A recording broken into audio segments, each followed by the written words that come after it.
either live by the gun or you die by the sword.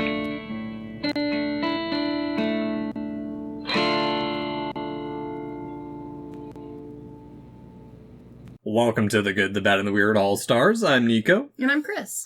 And today we are finishing our final film in the Yojimbo tangential trilogy. Yes. And I'm excited for this one. Yes, we've covered the original, we've covered the progressive remake, and it's finally time for that true odd interpretation. Completely debased from the originals is what I would say. Where a strong left turn. Where Django was just off, like it had elements and then it did its own little story. Mm-hmm. The movie we're talking about took elements and then rewove them into its own weird thing. And it took elements from both Django and Yojimbo. It did. Today we are talking about Sukiyaki Western Django. Yep. Yes, I have been wanting to do this movie for a long time. Yes. I am really disappointed you did not force Brian to watch this. No, this was...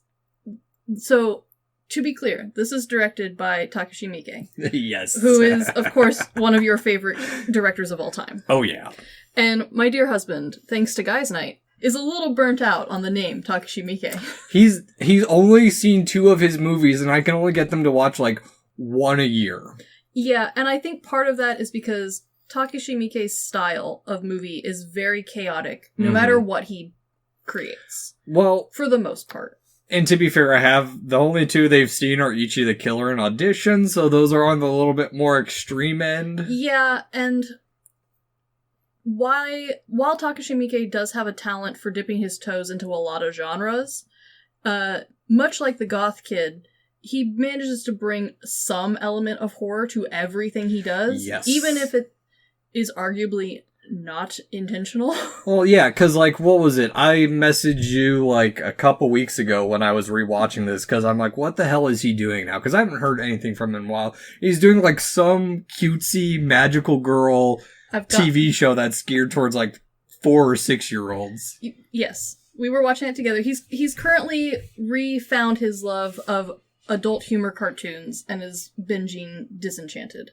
So that's what Brian's doing? Yeah, that's his current mindset, and while there is a lot of 13-year-old humor in this movie, it is not quite the same style. Okay. As he was looking to watch. Yeah. So I watched this one by myself.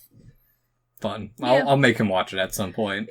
This one is one of the ones of Takashi Miike's that, like, more or less is fairly, like, easy to approach. Yeah, it's pretty tame. Yeah, it's pretty tame. There's only really, like, one scene that, like, I fast-forwarded through it just because I was exhausted and didn't have the emotional time for. Yeah. But, like, it wasn't that bad. There's a lot of other, like, very standard general audience movies that are much worse. I just didn't have the time for it. Yeah, all good. And so, before we get into anything on this movie, what are we drinking today? Well, today you graciously brought out your fanciest Japanese whiskey. My Hibiki Japanese Harmony. Yes, for a shitty movie. Yes, and also celebration of the ending of this trilogy. Hooray! Cheers. Cheers. Delightful. Love this whiskey. It is very good. So, Sukiyaki Western Django. It is a 2007 Western film directed by Takashi Miike. Yep. Starring Ita Hideki, Isaya Yusuke, Saita Koichi, and Momoi Kaori. It does. It also tells you everything you could need to know about this movie in the title itself. Yes. So, like we mentioned, Sukiyaki Western Django follows a narrative similar to Yojimbo. But, like, Django more so only uses it as, like, a reference point. Yes. And then does its own thing even more so than Well, hi, Charlie. Django. Hi, Charlie. Yeah? So, as we mentioned, more so, the name as defined by the back of the DVD cover itself. Yes. Sukiyaki is a popular Japanese dish made with beef and usually containing soy sauce, bean curd, and greens cooked in a single pot at the table. Mm-hmm.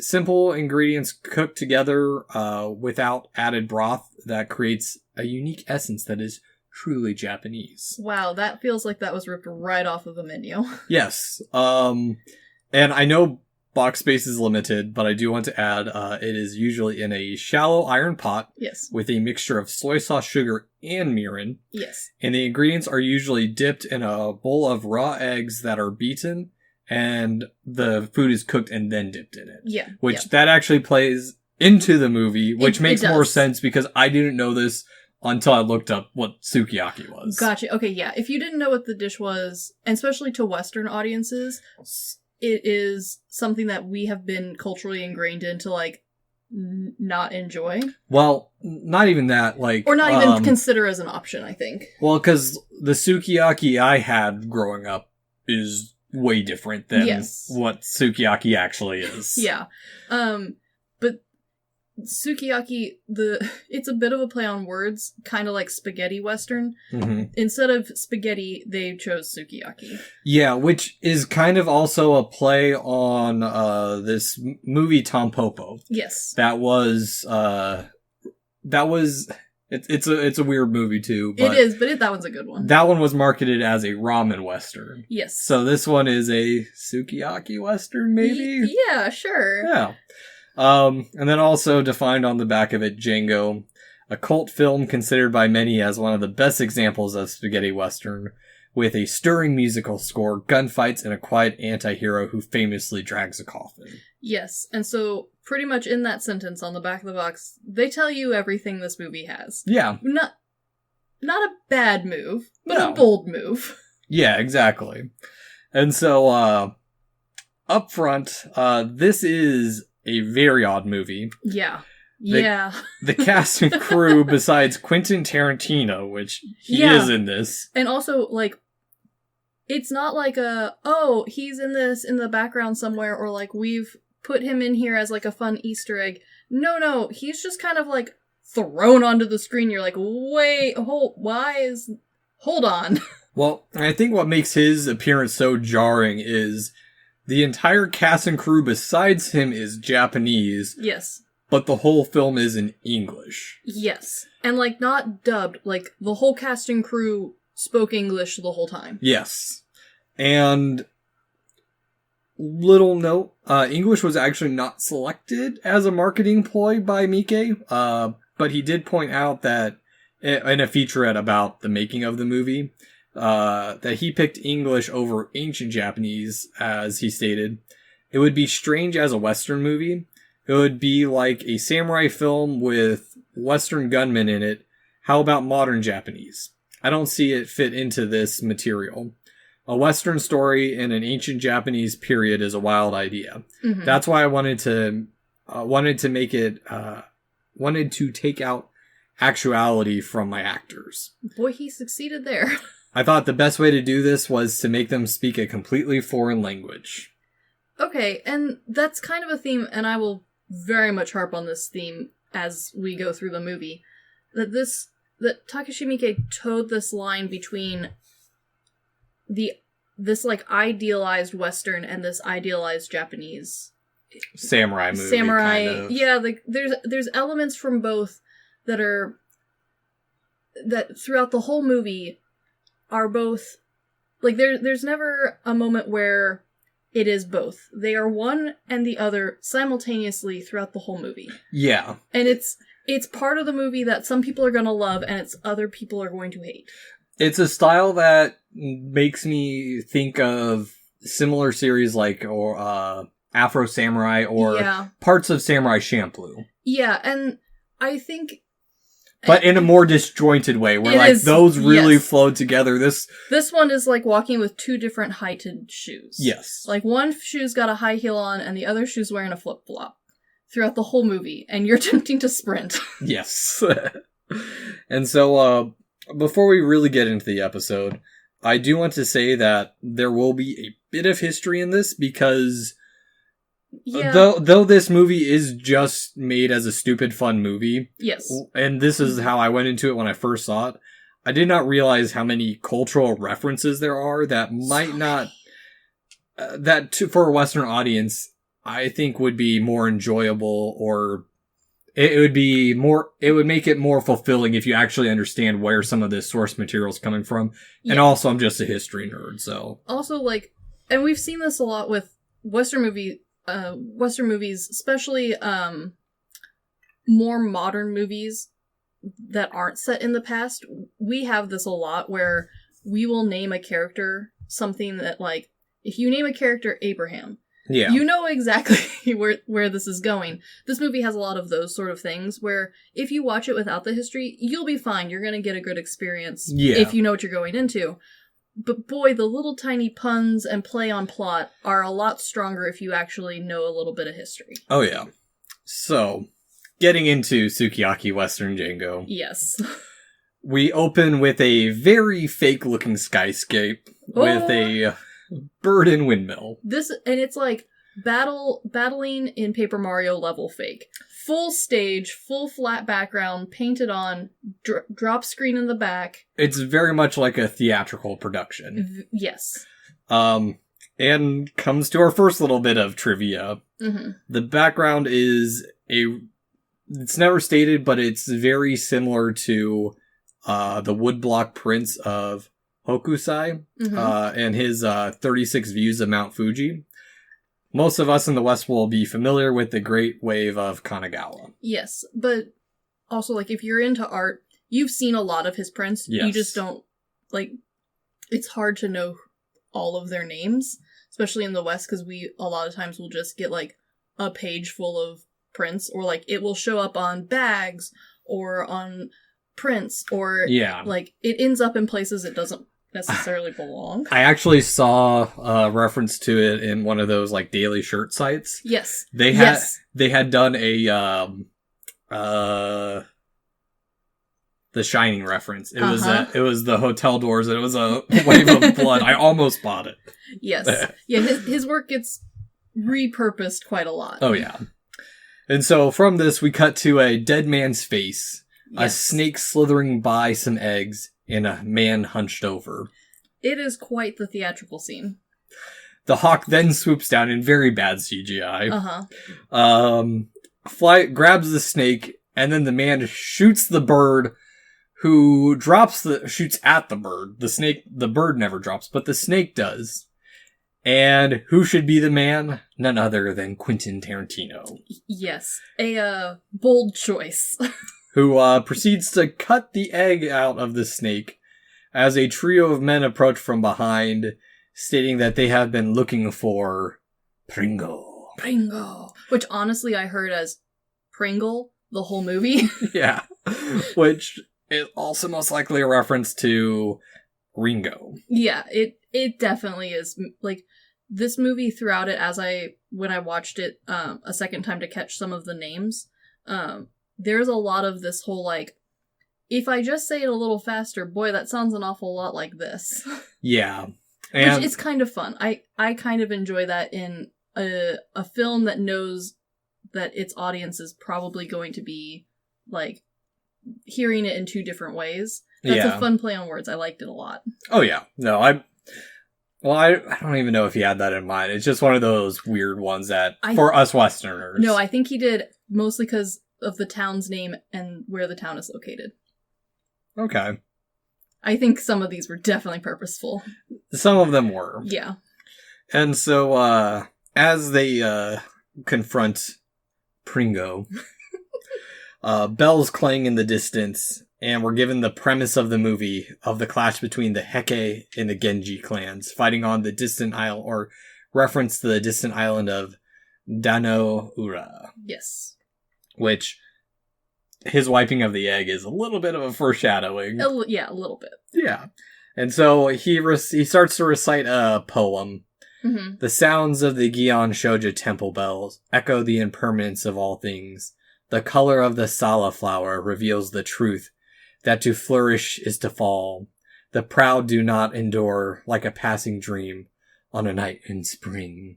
And he's also doing this in a really bad Japanese accent. Terrible Japanese accent. Which, I was just thinking about this, because while we were watching Ichi the Killer, yes, there's this actress in it who goes between speaking Japanese and English. Mm-hmm. And I think maybe that was the start of, like... the flip-flopping? Yeah, kind of, like... Yeah, it's kind of odd because Quentin Tarantino and his character in this movie are kind of the only ones who do this flip-flopping. Most of the other characters, for the most part, stick to English. Yeah. And not even like it's pretty good English. There's a few choice words here or there put in for Japanese, mostly as like an accent to something or because that's the word that was needed. Yeah, and I'll get into a couple of those, but like some of their accents are a bit thick, especially the first guy who shows up. Yeah, the first guy's accent's thick, but none of them are so bad that like it feels too comedic. It just feels like a Japanese guy doing English. Yeah. And with the exception of Quentin Tarantino's character, who full on tries to speak Japanese, like, but also puts on a Japanese accent for no reason, because there's other actors in this movie who don't have much of an accent at all. So like, why? It's Miike. There is no reason. No, that is part of the fun of a Miike film. But like, also you need to know that going in, because otherwise you're gonna be confused and angry. Oh yeah.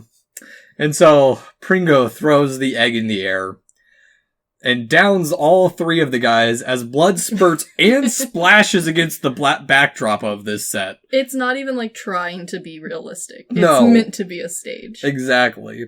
And then after this, he says the final parts of the poem that the mighty fall at last. They are as dust before the wind. A beautiful poem. Yes, which is almost line for line. Yes. Exact. And so Pringo catches the egg, draws a pair of chopsticks, and scrambles the egg. Yeah, he just cracks it into a bowl that he happens to have, and is like, alright, time to eat. And then a woman appears behind him and states, "This is why I love you, Pringo." Yes. It's such a weird, stupid... It is the weirdest scene. I like this opening scene. I have issue with Pringo later on, but like I like this opening scene because it's over the top. It feels very like someone who loves a Western but also loves old school Japanese theater and was like, what if it was both? Yeah, that's actually a good analogy for that part. Yeah, because especially the shooting, the sound effects for the guns in this movie are so over the top. I love them very much.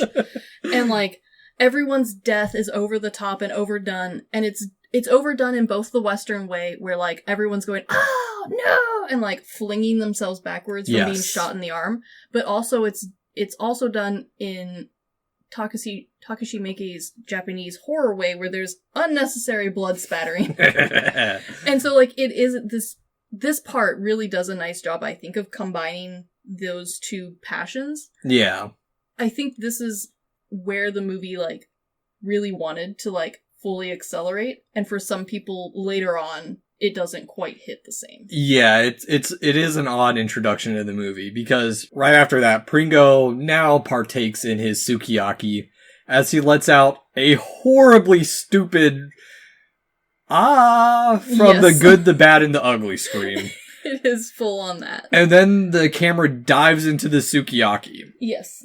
And so, before we really get into the movie, because this is where the credits roll. Yes. Or it introduces us to it. I do want to explain some of the references and parallels in the story. Sure. So a lot of this movie parallels events and people from the Genpai War, which I'm sure most of us in the West are not familiar with at all. Nope, I had to read all about that one. Which, yeah, I gave myself a quick crash course while I was writing up the outline for this. But in short, the Genpai War was a Japanese national civil war between the Minamoto, also known as the Genji, and the Taira, also known as the Heike. Okay. And it lasted between 1180 and 1185. Yes. Many of the characters' names from Sukiyaki Western Django's are actually references to this war, which... Yeah, a lot of generals renamed. Yeah, I'll make some references in there, but I won't go into too much just because that kind of spoils the ending if you know the history. Yeah. And also just the, there's just so much to this stuff that I can't really go too far into it without derailing. Yeah, unfortunately this war is like a full history lesson. There's a lot. Yeah. It'd be like cramming the entire Civil War into like the background plot of one of your characters. Yes. And so the poem he actually spoke earlier comes from the Tale of the Heke, which was an epic account compiled prior to 1330s, but it was passed through oral tradition of the biwa players, or biwa bards, known as the biwa hoshi. Okay. Other side little note, for those familiar with more classical Japanese cinema, there is a segment in Kwaiden called Hochi the Earless that is also about the Tale of the Heke. Ah, okay. Yeah. And so now the title appears in the tofu. Yes. That lets us know that this is set, and a title card that appears letting us know that this is set several hundred years after the Battle of Danaura. Yes, okay.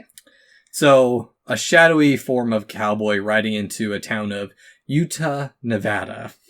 It is written and pronounced as Japanese as Utah, Nevada possibly can be. Yes. And even then, I love it because it's 2 states. It is 2 states. They didn't even pick a city inside the state.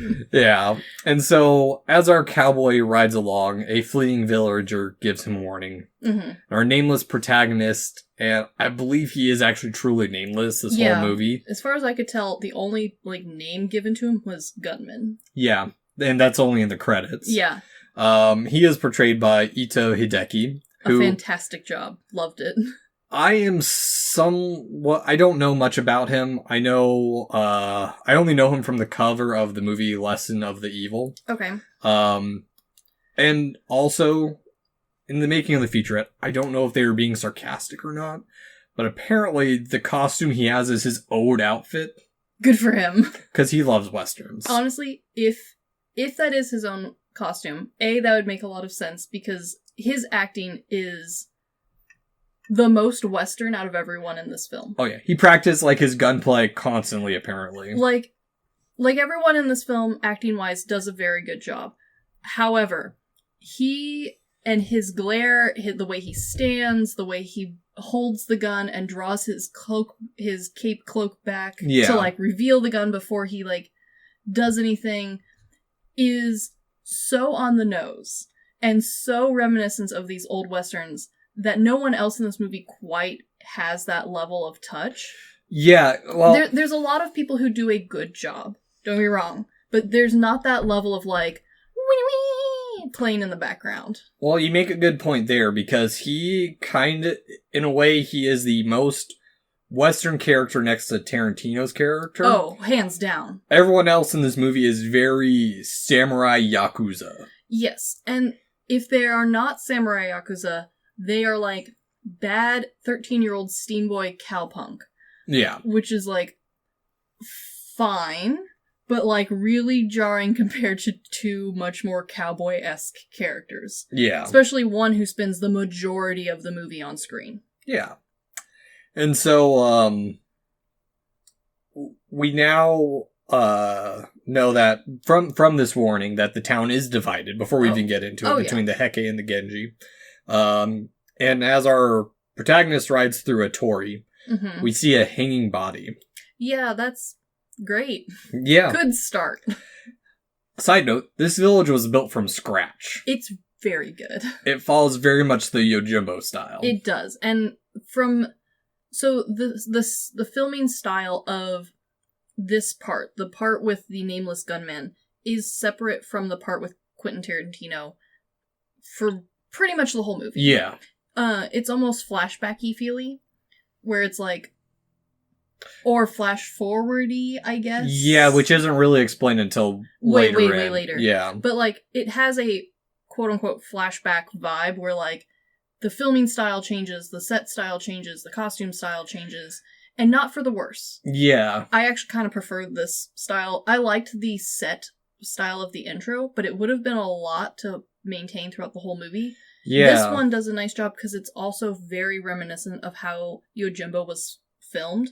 And while the set is different than Yojimbo's, and the camera shots are not a one-for-one by any means, Yeah. you still get that whole framing and peeks through cracks sort of mentality, especially at the beginning. Well, and on top of that, that's actually a nice point, that the entire movie does feel kind of flashbacky, especially with what happens at the end. Yeah. Because then it kind of feels very much like that oral tradition of, like, this is a story that happened. Oh, yeah. And here's this big reveal of, like... Of who everyone is connected and Yeah. how all of it. Yeah. And I like it a lot, especially because the intro is visually very jarring. Mm-hmm. And it works. It totally works. But the bulk of the movie being filmed in the Yojimbo style makes it feel more like a proper Western to me. Yeah. Which helps a lot because this movie leans really heavy in the Japanese samurai direction. Yeah. Not a bad thing, but it advertised itself as a Western. Yeah. It's an odd movie. It is an odd movie. And so, once in town, both gangs immediately vie for his services. Not even waiting a half a second. Yeah. Our protagonist is told right from the beginning by a man named Benkei Yes. that he should not play the role of Yojimbo, which is a nice nod. It's so on the nose, though. I love it because they're already stating that, hey, this is not going to be Yojimbo. Yojimbo was the inspiration. This is Yes. not Yojimbo. And I kind of like it, but I also kind of hate it, because while some movies I love a direct quote or reference, this one, like, it works, but also, like, there's so many subtle references throughout the whole movie that it's like, why did we pick this one to be like, no, this movie directed by this person released at this date? Yeah, no, it's such a weird plug, and like, if it was the one plug, I would give it like a little wiggle room for being like, oh, that was the weird line. But Takashi Miike does this a couple times throughout the movie. Yeah. And I read so many critic responses where they like are just ripping apart these blatant like, don't forget about this Western movie that I saw and definitely was inspired by. Yeah. But at the same time, like, if you know it's coming, I think it's fine. Well, I also like it too because, like, the movie is very self-aware of what it is. It is almost too self-aware of what it is. But I like it. It's its own version of parody. Yeah. Yeah. And so, side little history note. Benkei, or Saito Musabi, or Musashibo Benkei, yeah, one of those people, was a warrior monk who served Minamoto no Yoshitsune during the Genpai War. See, everybody's somebody. Which, for those who don't know, Benkei also has like his whole lore and stuff behind it too. He's got his own shit too. Yeah. Again, this is like naming your character George Washington. Yes. Benkei is portrayed by Ishibashi Takakiya or Takaki. I have no idea. I apologize. There's so many A's. Some of these names I am familiar with, but some of them I'm not. Yeah. People in the West would actually know him from Major League 2 and Major League Back to the Minors. Yeah, which is kind of a surprising tie back in. Good movies. I have not seen either of them, but I know of them because of Charlie Sheen. Yeah, there you go. So, yeah, little bits. As well, there seems to be an odd man out in the scene speaking for the Heike. There does. Yeah. Which, at this, because our protagonist actually shows how good he is, because I don't think it's not Benkei, it's one of the other guys shoots a crossbow at him, and he shoots a bullet through it, and shoots off the dude's headband. Yes, he does. Yeah. And so, at this point, while they're talking it over, they're trying to say, hey, come with us and we'll give you a contract. Yeah, and like each contract, unlike Yojimbo, which starts off as like pay me and like slowly escalates into like give me everything you have and I'll let you live. Yeah. This one starts out at I'll give you half. Yeah. Like we're not starting lowball. There's no gentle bribery. This is like this man walks into town, both gangs look at him and go, I'll pay for that man. Yeah. Yeah, like, no one's coming in at, like, I'll give you 10%. Yeah. People are over here being like, I'll give you everything I have, my left shoe, but you have to work for me for life. Yeah, exactly. And so, at this point, to break up the stalemate, and I love this part. I love this part. A woman now enters, giving the protagonist shit. She does. Grabs his horse, grabs him, and is like, come on, let's go. Yeah, telling him, you know what? Take your time and think it over. Come have some soba tea with me. You know what she reminds me of? She reminds me of, back at, like, the open air markets where you're, like, standing between two stalls and someone's like, no, my tomatoes are better. No, my tomatoes are better. And, like, a random person will just come up and be like, no. Don't mind either of these two people. My tomatoes are better. Yeah, pretty much. This woman is the haggliest haggler. In a way, yeah. Yeah. Like, super indirect, super, like, we'll be friends, but also, like, clearly in it for her own I'm hiring you gains. Okay, so that's actually an interesting part, because I do like this part for a couple of reasons. Because, unlike Yojimbo, our protagonist is very much, instead of, like, coming up with a plan, he feels more impulsive. Yes. Where, like, if she hadn't shown up, he would have taken a side. And she plays out more like Sanjuro than our protagonist does. She really does. And so, also I like this because instead of the crotchety old man who just comes up with like, well, you should leave, piss off, she is a snarky middle-aged woman. Yes, she is. Yeah. And on top of that, like, she is one of the few characters in town who, from the get-go, she's got that, like,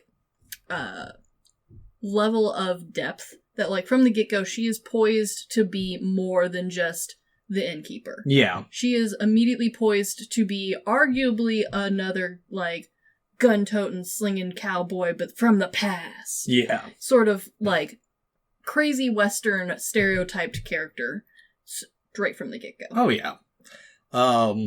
Also, we learn her name is Ruriko. We do. I call her Granny for the rest of the movie. She is portrayed by Momoi Kaori. Yes. Who I mentioned earlier. And the reason I harp a little bit on, like, how we know these actors from is because, for me, this is, like, the early stages of or the crossing of Japanese and Western and American cinema. Yeah. That we've started to see a little bit more, especially with, like, Godzilla with Ken Watanabe. Sure. Yeah, we've seen, well, there's been quite a few, of actors from very opposite ends of the cinema world who have been coming through and, like, in both directions. Yeah, I just bring up Watanabe because everyone has seen his work. Everyone's seen at least something he's been in. Oh, for sure. Yeah. Which, actually thinking of it, he's going to be in the next movie we cover. Yes, he will. So, Momoi, we actually know her as Hari in the live action Ghost in the Shell. She plays the mother. Yes. And so, like Yojimbo, we are told the history of events. Yep. Through, which is it's an interesting shot. So we're told it through this weird architectural space of like a standard saloon entrance. Yeah, it's very saloony.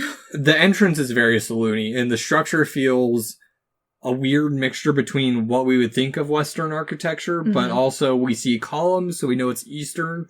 And there's like all over the place. Weird wood carving panels above. And from this, we also learn that the odd man out is the lawman. Yes. Who was speaking for the Heke, as they were the first to the town, and they quote unquote made him an offer he couldn't refuse. Yeah, bless this poor lawman. A reference to Godfather. Yeah. Oh, yes. Yeah, this poor sheriff starts off very, very Yojimbo-y in his feel and his appearance, and he reminds me a lot of the mayor. There's even a scene where he grabs a drum and, like, starts running away like he's gonna go bang on a prayer drum. Well, and then, like, as the movie progresses, he slowly becomes, like, a cartoon of himself. Which I kind of like, because this movie has a lot of very over-the-top characters who act very normal. Yeah. And like, he's the only normal-looking character who acts over the top. Well, and I think that's one thing that I've been I've been going on a little bit of a Takashi Miike binge because I've built up a collection of a backlog of his movies that, Sure.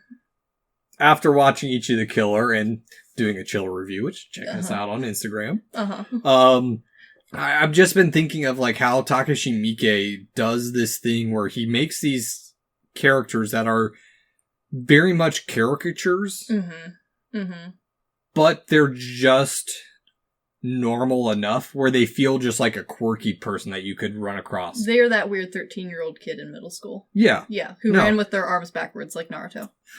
Yes, but not to that level where they're just below that. Where like like every one of these characters just feels slightly larger than life, but they're not over the top larger than life. Yes, and I think that's part of the reason why this movie isn't a parody. Yeah. It's close. It toes the line with a lot of characters, with a lot of jokes, but it's not there. Yeah, exactly. It's still too serious to be a parody. And that's a commonality between probably everything I've seen of Takashi Miike so far, including Terraform Mars, which I watched, and it is rough. Yeah.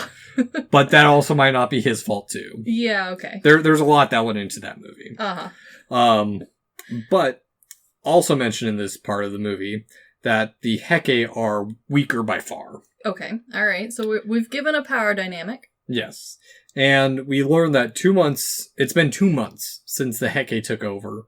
But before there were multiple gold prospectors. Okay, so this is a gold mining town, gotcha. Yes, and that they were fighting beforehand because a town over had said that they had found gold. Oh, so they got thrown under the bus. Yeah, kind of. And so, I actually kind of like this a little bit, because the gangs that are all fighting all have, like, different color overalls. They do. Or jumpsuits. Yeah, it is very Power Ranger-y. And it makes me think of, like, the Warriors. Yeah, I was kind of getting a Pac-Man vibe from them, but yeah. Yeah, just a little bit. And so, the Heke came in, and the town thought things were going to be better since the town is of the Heke clan. Yeah, it's your terrible cousin that sometimes has way too many guns. Yeah. Is come back to, help hold the house down. And they came back to be bigger assholes than the prospectors before. Yeah, they did. And then the Genji came to town. And they gunned... the cooler, more Japanese gang. Which, oh man, the Genji are the coolest in this shit. They are. So the Heke are all in red. Yes. In this movie. And they're also all given the stylistic choice of a Sojin anime boy. So lots of red streaks in hairs, a lot of spiky choices. Yeah. Everything's a little bit rough tumble, I'm the cool kid. Whereas the Genji roll in, they're all in white. Mm-hmm. They're a little bit more smooth and refined in costume and dress look. Yeah. We learn later that there's more behind the scenes jokes being played here. Yeah. But from the get-go, that's kind of the looks we're given. Yeah. And so when the Genji came to town, they gunned down the original Heke leader. Yes, they did. In a very Kung Pao style with a hole through the gut. Oh, it was so comedic. Which, it makes me think, because I know I'm starting to see things that he's pulled from his earlier works. Because when I was starting to watch Dead or Alive, I was telling you earlier, there's a part where the guy shoots the guts out of a Chinese man's stomach while he's eating noodles, and the noodles just fly everywhere. And it's a very similar comedic style. Yes. And so, with that, the Heke did jack shit in retaliation. Yeah, it was kind of like well, shit. Yeah, which allowed the Genji to do as they please. But I like this part because instead of just saying, oh, the Heke are these little bitches, these weak little things, they've established why the Heke are weak. Yes, because their leader got his guts blown out. Yeah. In a perfect circular shape. Yep. And so, the restaurant owner also mentions, or Ruriko mentions, that she could hire the protagonist, but she could only pay in Dadacha Mame. Yes. Soybeans. Well, There is actually some other reference to this. And because I am a little bit of a cooking and food nerd as well. Yes. I had to look it up. The dache mame are a specific species of soybean. Okay.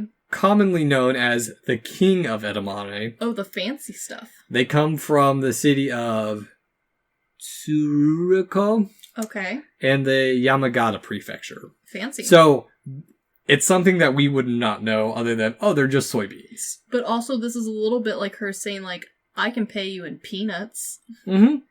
Like, literally. Edamame, the Japanese peanut. I mean, that's not a far-off statement.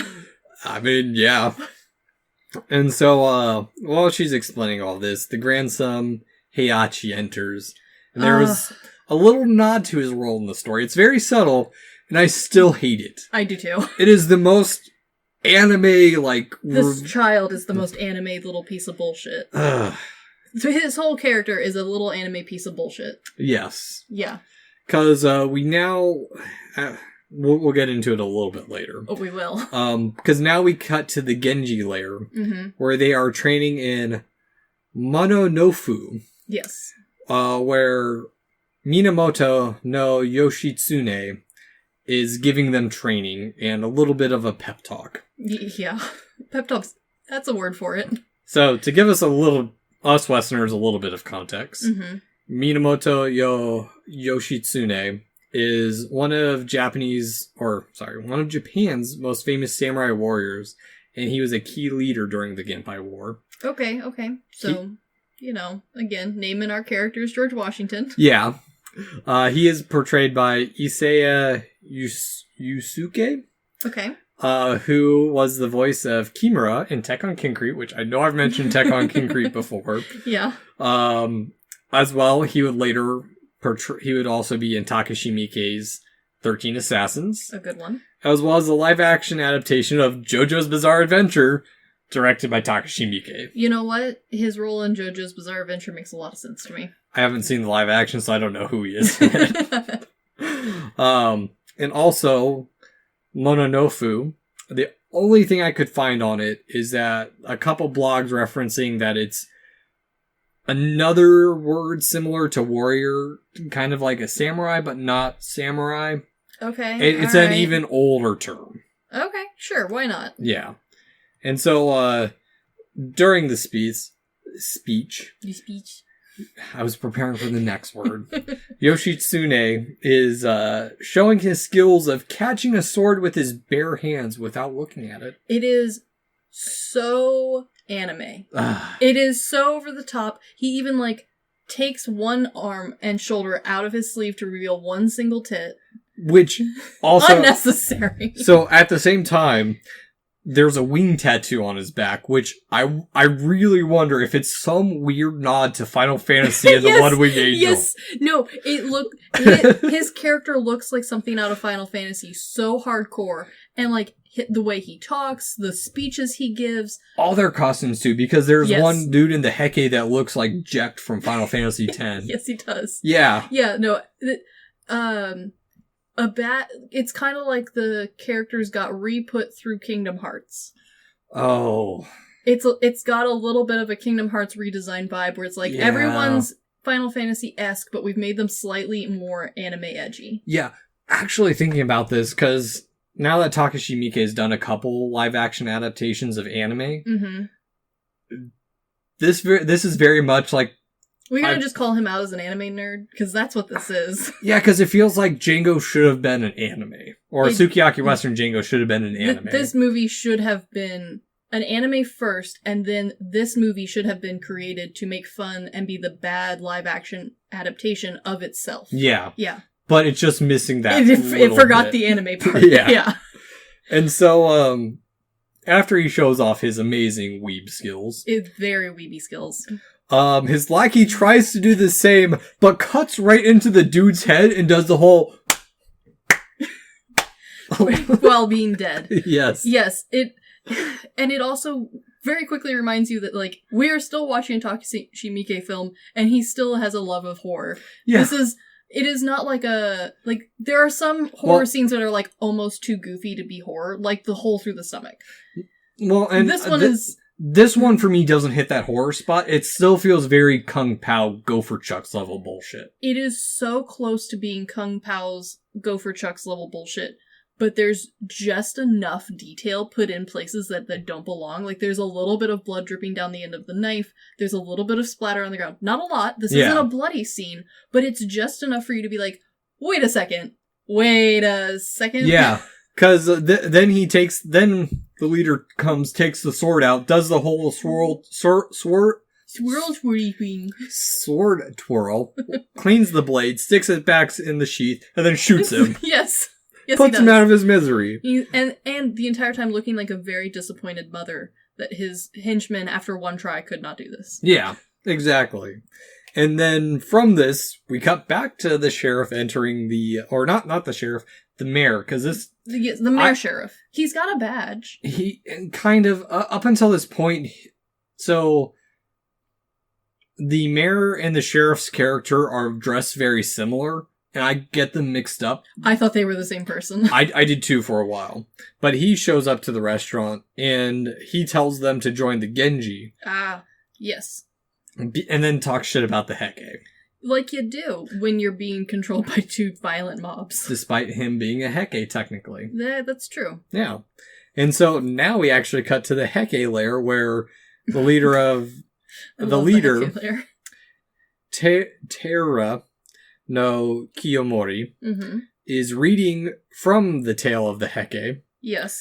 Very poetically, too. To what looks like a room full of, like, if this was an anime, this man would have the sharp, pointy, jagged teeth that, like, no real human could possibly have. He's already got anime bullshit hair. They all do. This whole, like, the other clan is very anime bullshit-esque, but, like, all of them could pass as, like, real-ish people. Yeah. Everyone in this clan is full-on coming to a convention. Yeah, true. Yeah. That's a good analogy. This is a bunch of convention goers who ended up in a Western. So, real quick, while we have a little bit of history up there, Teira no Kiyomori was the leader of the Heke clan at the start of the conflict, or at the start of the Genpai War. As well, he was the military leader of the late Heian period. On top of that, he established the first samurai-dominated administrative government in the history of Japan. Wow. Another George Washington. There's so much little history. There's so much. And honestly, some of this history feels like almost too deep for a normal, even Japanese person to catch. Yeah. Like, I feel like you almost have to be a history person. Like, I'm sure some of these names are like, oh yeah, that person. But some of them, the amount of like, this person was in the war, yes, they were important, but like, maybe you learned about them briefly in 3rd grade. Sort of like history. Yeah. Whereas if you're a history buff, you're like, oh yes, this person, how does everyone not know about them? This movie is the nerdiest of nerdy movies. It makes me think of, because when I play Dead by Daylight with some of my friends, every time we're up against the clown, I'll make like they know it now, but like the first couple times I made like John Wayne Gacy references. They're like, I don't know what the rope trick is. It's like, Jesus, like people know, they have a brief know of the name, or like, oh yeah, the clown serial killer guy. But like, you have to be really into it to know like all of the like different things that he did. Yeah, I'm very much that meme where the one bowling where it's like normal party conversation. Random serial killer facts. Yes. Yeah. Or movie facts now, too, which... Always the best. Yeah. So, Kiyomori is played by Sato Koichi, who I am only slightly familiar with his roles. He is in Infection. Okay. And then he's also in the first movie I watched of the year, Mishima, A Life in 3 Parts. Okay. Solid movie, too. But I also learned that he is a voice actor in a movie that confused me a little bit called The Club Penguin Movie, which was made in 1985. Oh. Has no relation to the Disney franchise. Club Penguin that unfortunately was recently passed away. But the penguins' designs look very Similar? Closely similar to Disney, which I now have a little bit suspicion that Disney ripped off Japan again. Same with a little movie called Kimba and the White Lion. Potentially. But also, like, how many times can you draw a penguin before it looks like someone else's penguin? A lot differently. I would argue that they are all just one big blob shape with little feet. Yeah, or like the new Pokemon penguin that looks like Pingu when his stupid ice head's removed. Yes. Yes, he does. Yeah. And so, Kiyomori now tosses aside his clan story in favor of Shakespeare's Henry V, War of Roses. And this is where we suddenly take a hard left turn into European history. Because he gives him the stupid fucking himself the nickname of Henry. But also, like, if you've read this Shakespeare play, well, first, you'll know that this is a terrible play on what's to come. First off, I love how much they establish how much of a dipshit he is. He's a complete idiot, but also, like, a dipshit who clearly, like, actually likes Shakespeare. Yeah, well, let's talk about this for a second, because for those who don't know, the War of the Roses was a 15th century English civil war that lasted between 1455 and 1487. Yes. The war was held between the Red Rose House of Lancaster, originally headed by Henry VI, and the White Rose House of York. Yes. Which ended with the eradication of the House of Lancaster, as well as Henry's untimely death. Yes, and also by the end of the War of the Roses, both houses had pretty much killed all possible heirs to each other. Mm-hmm. So, like, the end of the story that this man is referencing so passionately, he clearly has not finished this play. Because even in Shakespeare, the first half of it makes it sound like, yes, Henry's gonna win, Henry's the best, go Henry. Yeah. And, like, he clearly hasn't finished the play, because the end makes it very clear that Henry loses. Yeah. Well, depending on which part he's learned, because there were 3 of them. That's true. So, like, I feel kind of bad for the guy, because this is a very poetic inspiration, and I like the juxtaposition, because his character is meant to be very brash and broad, and here he is reading Shakespeare in his free time. And it's not even like yeah, I'm learning it because this is part of our group. He, like, pulls it out from under his pillow and is like, but I've been reading Shakespeare, everybody. And they're all like, who? Yes. And so, like, this poor man is clearly just, like, really into literature and didn't bother to read the end. Yeah. So he declares himself Henry. So I also like this part because it's fitting. Oh, it is. Because it's so fitting. Henry VI was famous for having major mental breakdowns and bouts of insanity. Yes. Which very much fits his level of grandeur and what he thinks he's going to do. It fits, honestly, the Shakespeare play reference really kind of fits, like, the background vibe of this whole movie. Not in, like, a direct way, like with Lion King, where people are like, oh, see, it's just Hamlet, which you could arguably put Hamlet behind a lot of things and call it Hamlet. This one, it's more of like okay, I can see where you at one point read this and then, like, wove it in gently back here in the background and, like, didn't touch it again. Yeah, and then also, like, because the War of the Red Roses and White Roses. Oh, it's very blatant. It's very brutally honest. But also, like, the ties back into Japanese history. Like, it's both simultaneously. Yeah, it's a weird weaving of history. Yes, and it's very, unlike a lot of other movies that attempted to do the Western, and specifically the Django style Western, because there's a lot. We've talked about how there's so many out there. 30 plus unofficial Django sequels. Yes. This one doesn't bother to try and, like, gently weave any of this together. Yeah. Both things are happening simultaneously, and fuck you for trying to figure it out. Yes.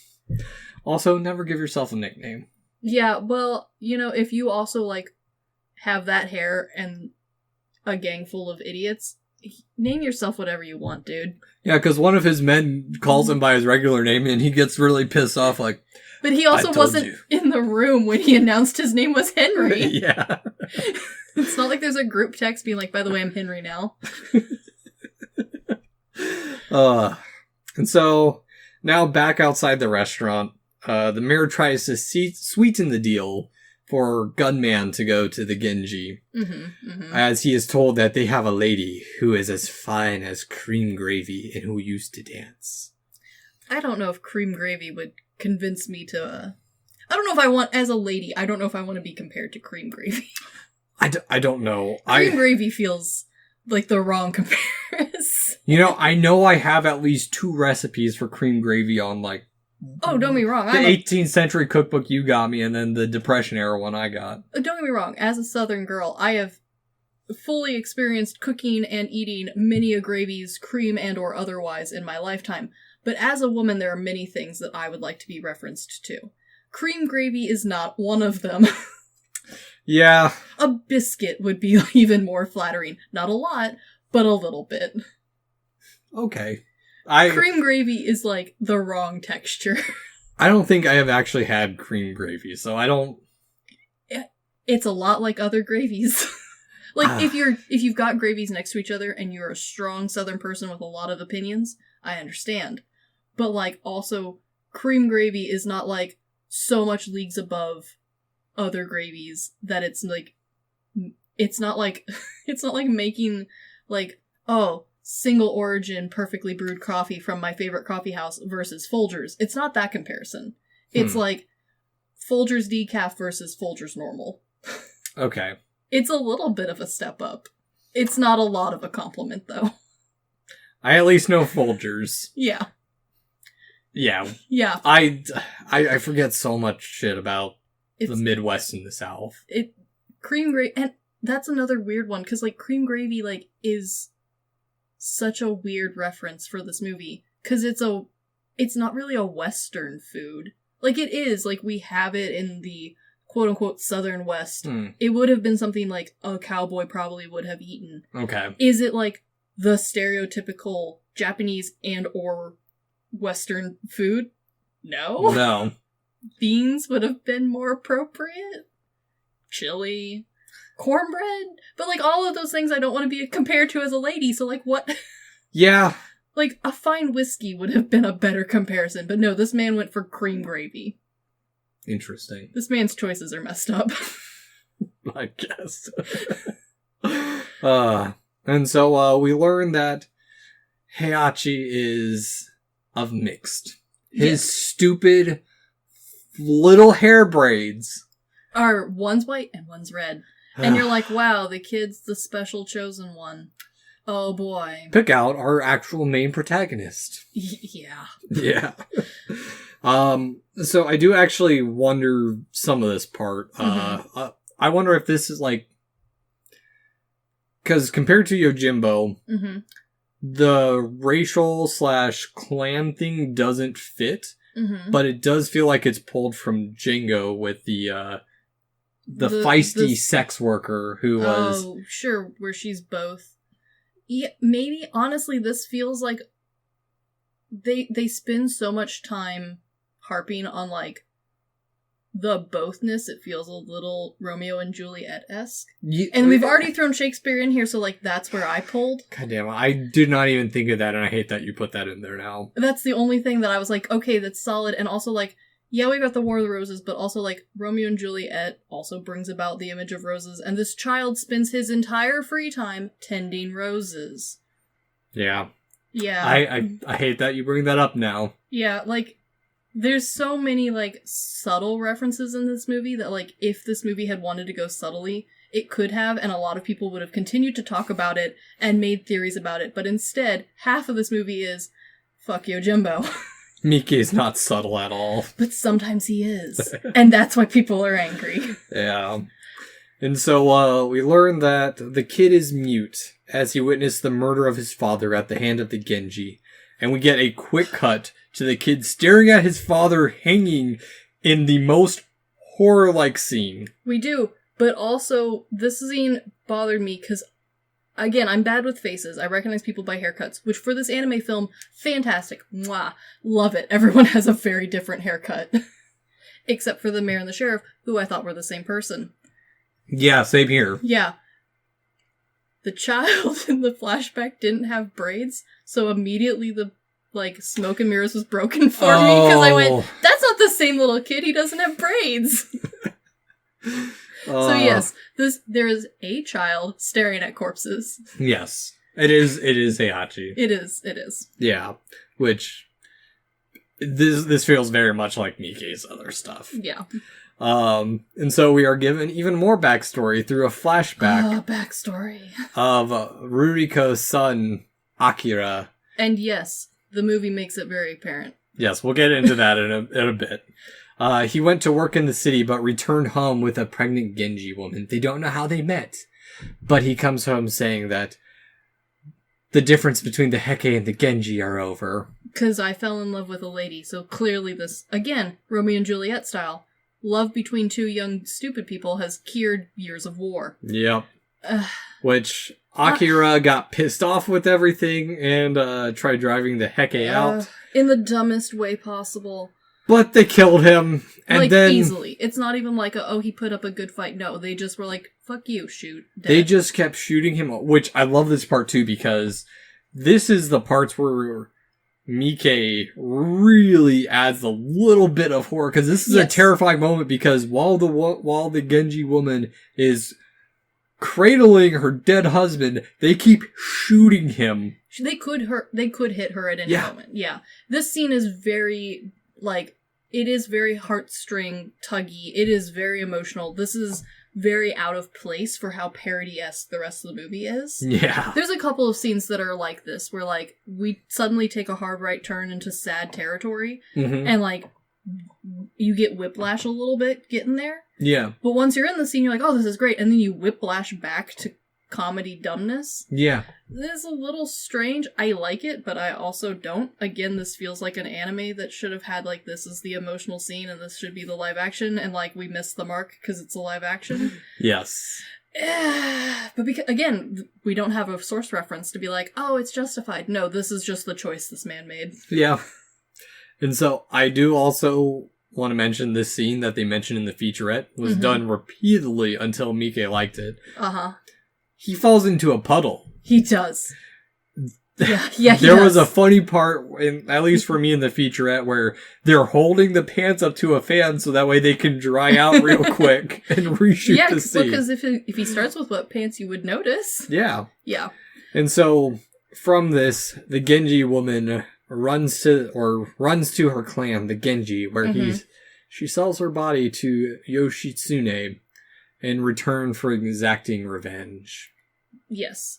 This is where we meet the only character who I have the only two characters, I will say, who I have any real gripe with. Okay. I do not like the little kid, Sam I Am. I do not like him here or there, but he's fine.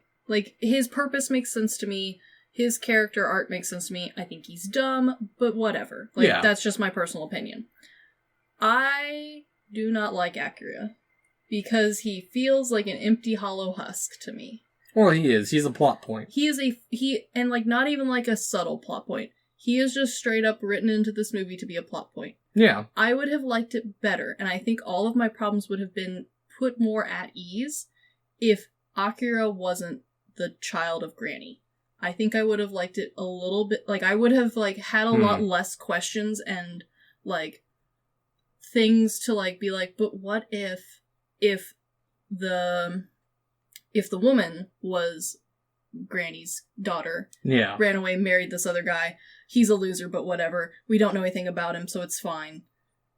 Because we know more about her, and, no one gives a shit.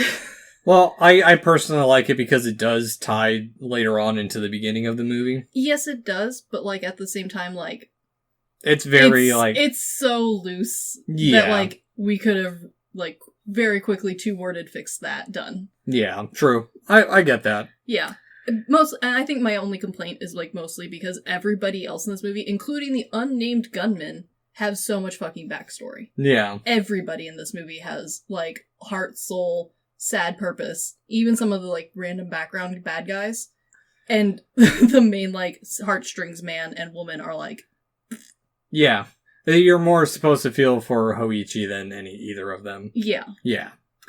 And so, from this, we cut to the Genji woman dancing in the bar to a drum and didgeridoo number. Yeah, the didgeridoo, not sure what that's doing here. That's neither Western, European, or Japanese. That's Aboriginal as far as I know. Yeah. So, like, not sure what that's doing here, but okay.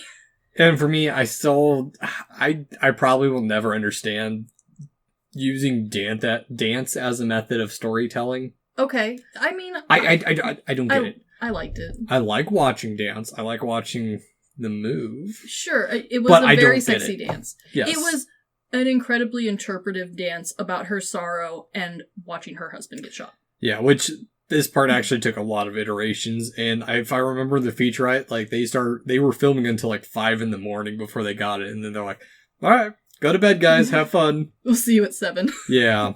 And so also mentioned partway through that the music is played, or because Gunman is in the bar still, or in the restaurant still. The restaurant / general goods store. Yeah, he's told that the music is played by the Anasazi people who were there in the land before everyone. Mm-hmm.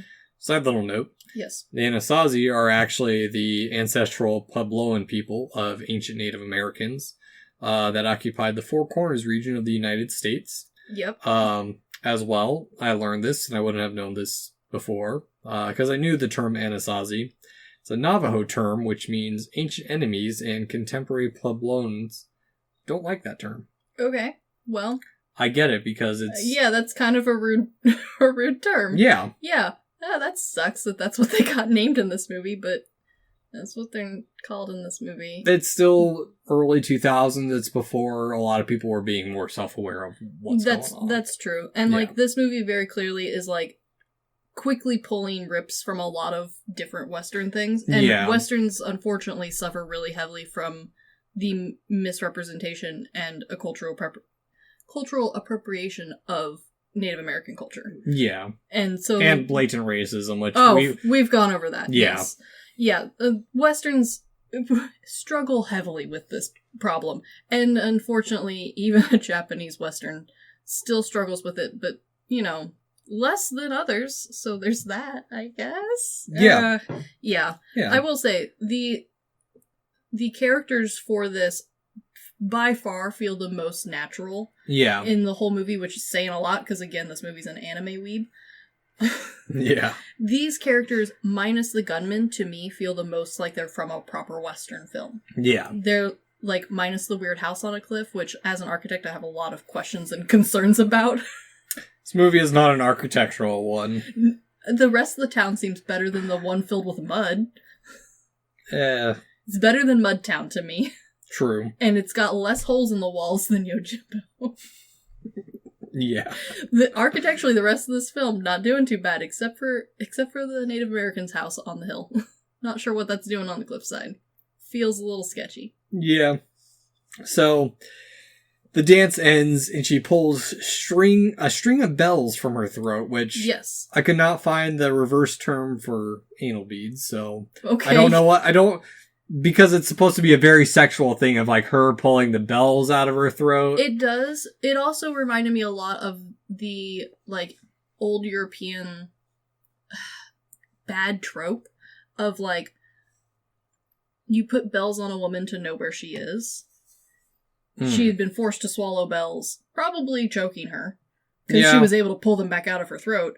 That's not okay. No, thank you. That feels uncomfortable.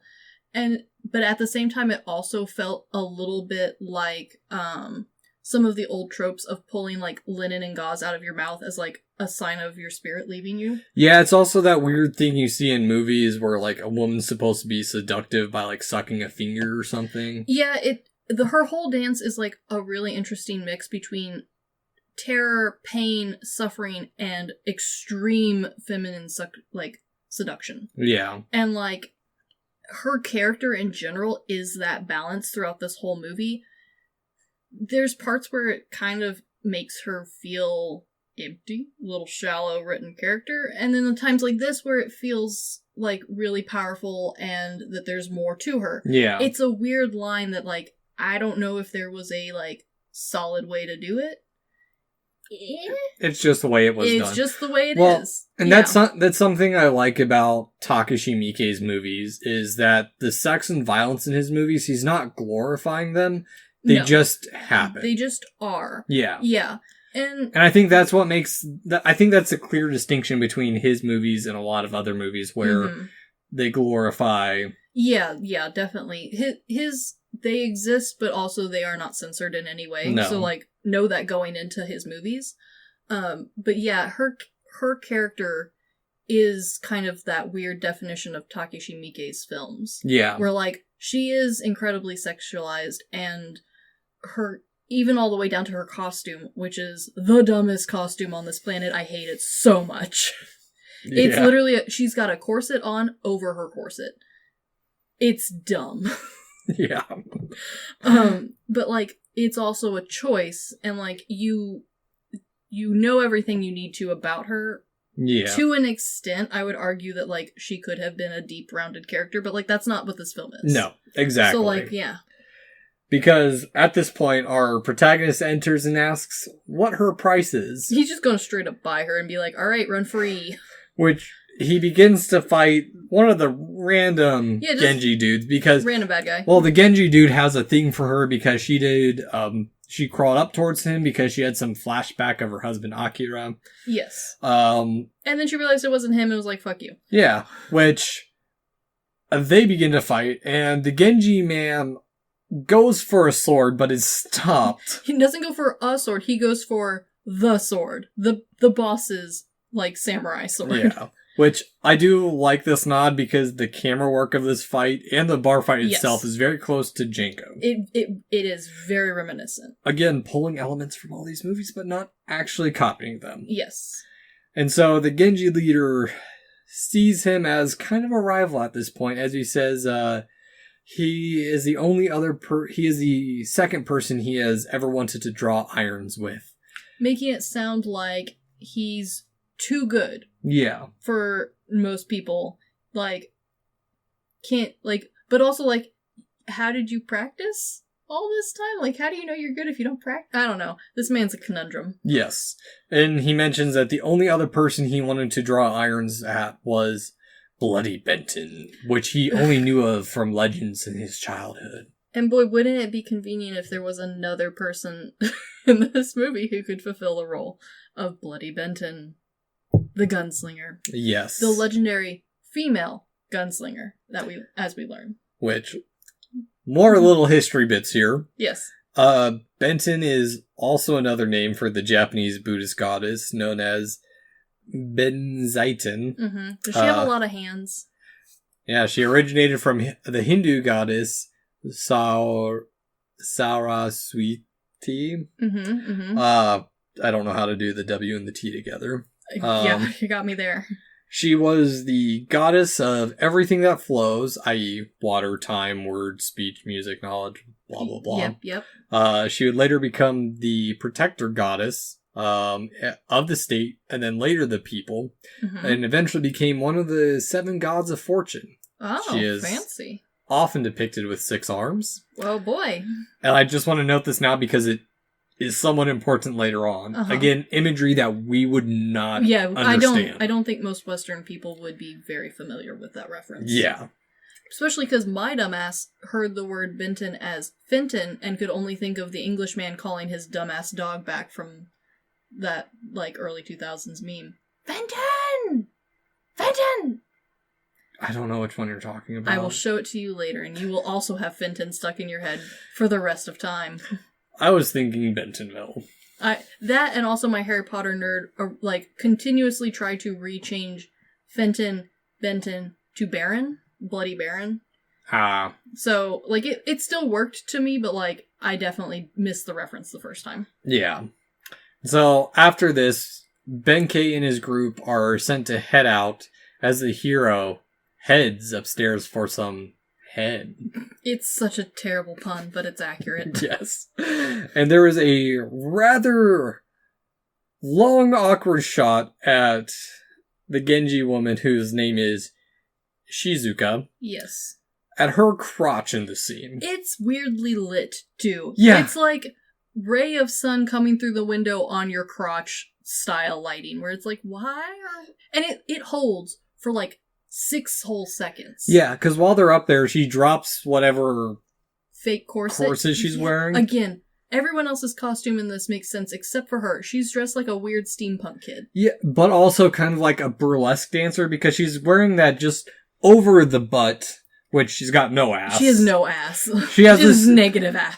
She has the same level of ass as the chick from Tokyo Gore Police. Correct. Yeah. At least that girl knew she had no ass and, like, tried to pretend that, like, if I wear it this way, I'll look like I have some. Yeah. This girl has no butt, and no one's bothered to tell her. Yeah. But it's a weird shot, too. It is a weird shot, and also, like, her costume, when I say, like, bad 13-year-old steampunk, I, like, really mean it, because, like, she has no undershirt going on whatsoever. She's doing the whole, like, here's my hard leather corset directly on my skin, you think, and, like, she takes it off and surprise, there's more corset underneath. Which, why? What's the first one doing? And doesn't that hurt? Hey, some of us like leather right on the skin. But all day, like, I feel like that's a commitment. Yeah. And also, like, she has 2 skirts on, which is correct for a Western time period. Multiple skirts were very common. But, like, she's got one of them, she's got, like, 6 corners of the skirt just pinned up into her belt with leather strips.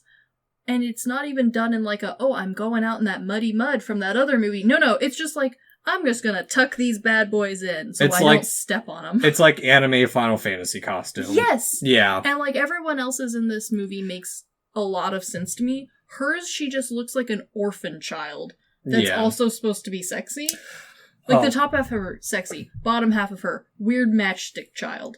Yeah, I did forget to mention that we learned that earlier on that the gunman, he is also a half-breed. Yeah, because, you know, he spends a little bit too much time staring at the weird child with 2 hair braids. Yeah. And thus the mayor knows, because the mayor is a fuck and can read minds. Who knows? I don't know. Also, like, the gunman himself doesn't actually confirm any of this. No. So, like, honestly, that whole bit could have been the mayor telling us, the audience, and, like, us being like, oh, yeah, must be true, the mayor said it. Yeah, no, exactly. Because even at this point, it's hinted that he has something against both clans.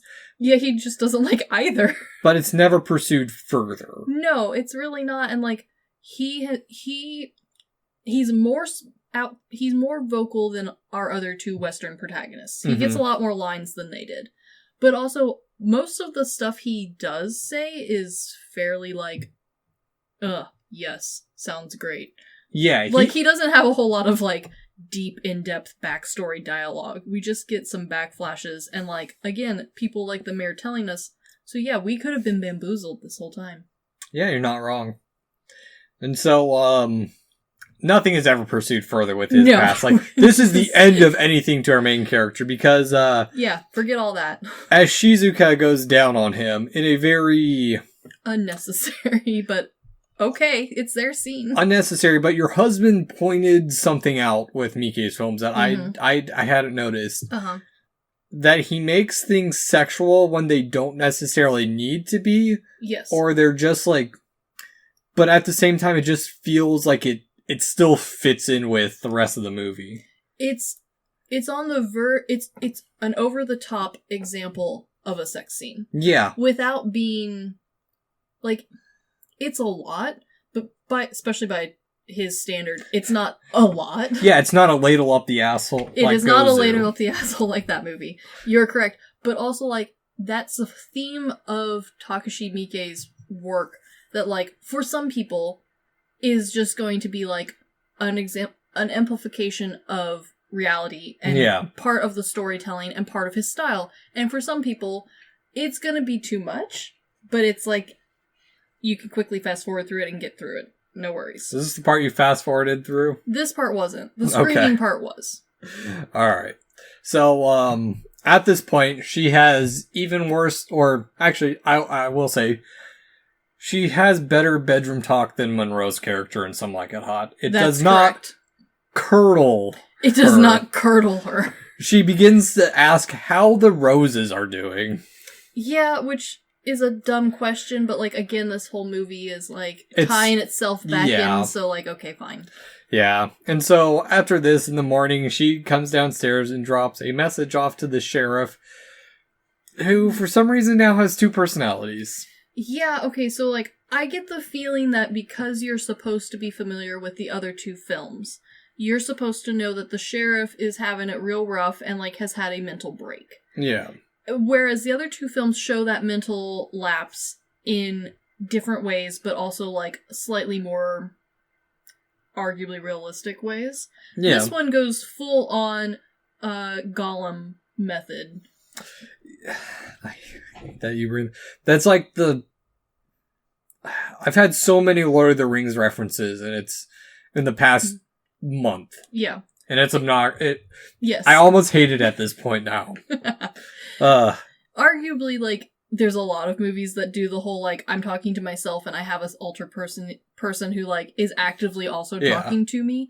But, like, the way that he full-on conversations with himself in two different voices really pulled a Gollum to me. Yeah. No, I get that. Yeah.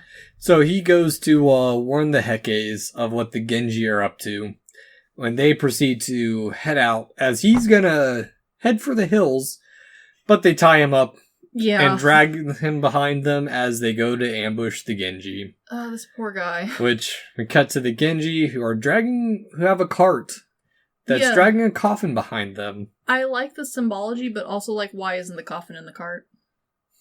Put the coffin in the cart. I don't know. I understand that, like, this is a kind of parody movie, and so, like, we have to be able to see the coffin because that's part of the parody. Yeah. And, like, B, we need the cart later on for the epic gunfight / horse race / ridiculous comedy scene coming up. But also, like, the entire time I was watching it, I spent the whole time being like, but why? This is the most inefficient way to carry a coffin ever. At least the other guy didn't have any other method. He just had to pull the coffin with his own body. Yeah. This one, it's like, you have a cart. Like, someone could sit on it. It's just fun. It is. Yeah. It is. That's the whole reason it's there. So, the Heke begin their assault. Yes, they do. And in the chaos, the sheriff breaks his back as the horses get spooked by dynamite. This is one of the weird scenes where, like, because especially with Takashi Miike's film, everything is very over the top, but most of the, like, body horror scenes are either unrealistic or too, like, over the top realistic. Yeah. This one is, for him, kind of a weird one because, like, he bends in half backwards and does this cartoony snappy noise and then gives goofy eyes like, oh no, that popped my back weird. I'm gonna be, like, a little sore tomorrow, and then continues on. Which was a little bit weird for this director. I love it. I loved it too. It's my kind of humor. But it was a little weird because I was fully expecting, like, his lower half to be gone. Oh, yeah. And instead we went with the whole, like, haha, funny noise gag. Oh, yeah, it's all stupid. And so, at this point, someone got back to the town, and Yoshitsune learns of the... Oh, no, they're hearing the gunfighting in the distance, that's right. Yep.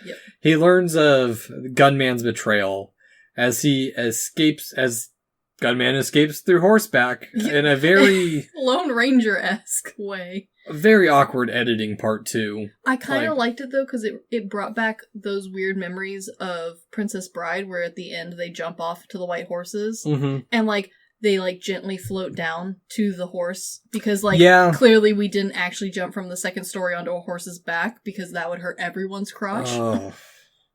That's the editing that was chosen for this part of the movie. And I love it. That's my cup of tea. Well, and so I also like this part of the movie because it makes our protagonist really feel impulsive. It does. It also makes him feel more superhero, Zorro-esque. Because he's just kind of going with the flow. Like, his plan he didn't really have a plan. Yes. He didn't have the plan. It's already going. Like, he's just winging it. Yeah, exactly. Honestly, he reminds me a lot of other Western heroes, because that's a lot how those are usually portrayed, where it's like a quote-unquote good-ish guy gets thrown into a situation, and by the seat of his pants, he outsmarts everyone. Whereas the other two movies are more of like an asshole who plans the whole thing. Yeah. But I kind of like it, though. It makes it feel very Western. Makes it very different from our two previous movies. It really does. Yeah. So, as our hero leaves, so does Shizuka. Yep. And while they're doing this, the Genji man from the bar fight is a little bit suspicious of what's going on. Yeah, what's he doing jumping out of windows? Because as Shizuka, Heihachi, and Ruriko are on the run, Shizuka decides to run back to the flowers because they're the last thing of her husband she has. Yeah, she's got to dig up the roses, which I don't think we've mentioned this yet, are half red and half white. Isn't that precious? And she digs it out with her hands. This is one of the few scenes of her that, like, kind of brought her down a little bit for me. Yeah. Like, the rest of her felt over the top but realistic, especially when she chose to take Granny and, aka her mother-in-law, and her son, and like, we're gonna flee to the old man in the hills, which we learn about later, and all of that makes sense. Yeah. And then for some reason she breaks that caricature and like decides to go back and be the dumb, like, this is the part where she turns from being a Western character to a horror female to me. I was just gonna say that. This is where Nikkei's stupid horror shit comes in. It does, and like, I can see where, like, this was a huge part, again, where the critics, like, really vibed on it, and I can totally see where, like, I like his little touches of horror throughout this movie. This part, like, almost changed her character, and, like, I can see where that complaint was coming from, where, like, she suddenly went from being like, alright, we're on the run, let's go, to, like, my husband, I have to go back. Question, because I am not up to terms with a lot of lingo. What is viped? Viped? No idea. Okay. I'm not that hip, I guess. Alright. I'm not that hip in the Old West. I have no clue. Yeah, that one's new to me. And so, while she's trying to dig up the flowers, the Genji man comes and shoots her, and now Heihachi is seeing both his other parent die. And again, we've already established that Hachi is a little bitch of a character, and like, because he's always a little bitch, I don't care. So now, because he has witnessed his mother brutally killed in front of him, not only is he mute, he should be blind as well. Who knows? Again, like, it's fine because, like, I give it a pass because he is written as a dumb plot point and not a character. Yeah. And that's consistent throughout the whole movie. Yeah. So, like, sure, why not, little boy? Continue your poor coping skills. No. And so, from this, we cut back to the cart ambush where Benkei pulls out the Gatling gun as Henry falls from his horse and rolls into a ditch as his men die. Yes, he does. Yes, he does.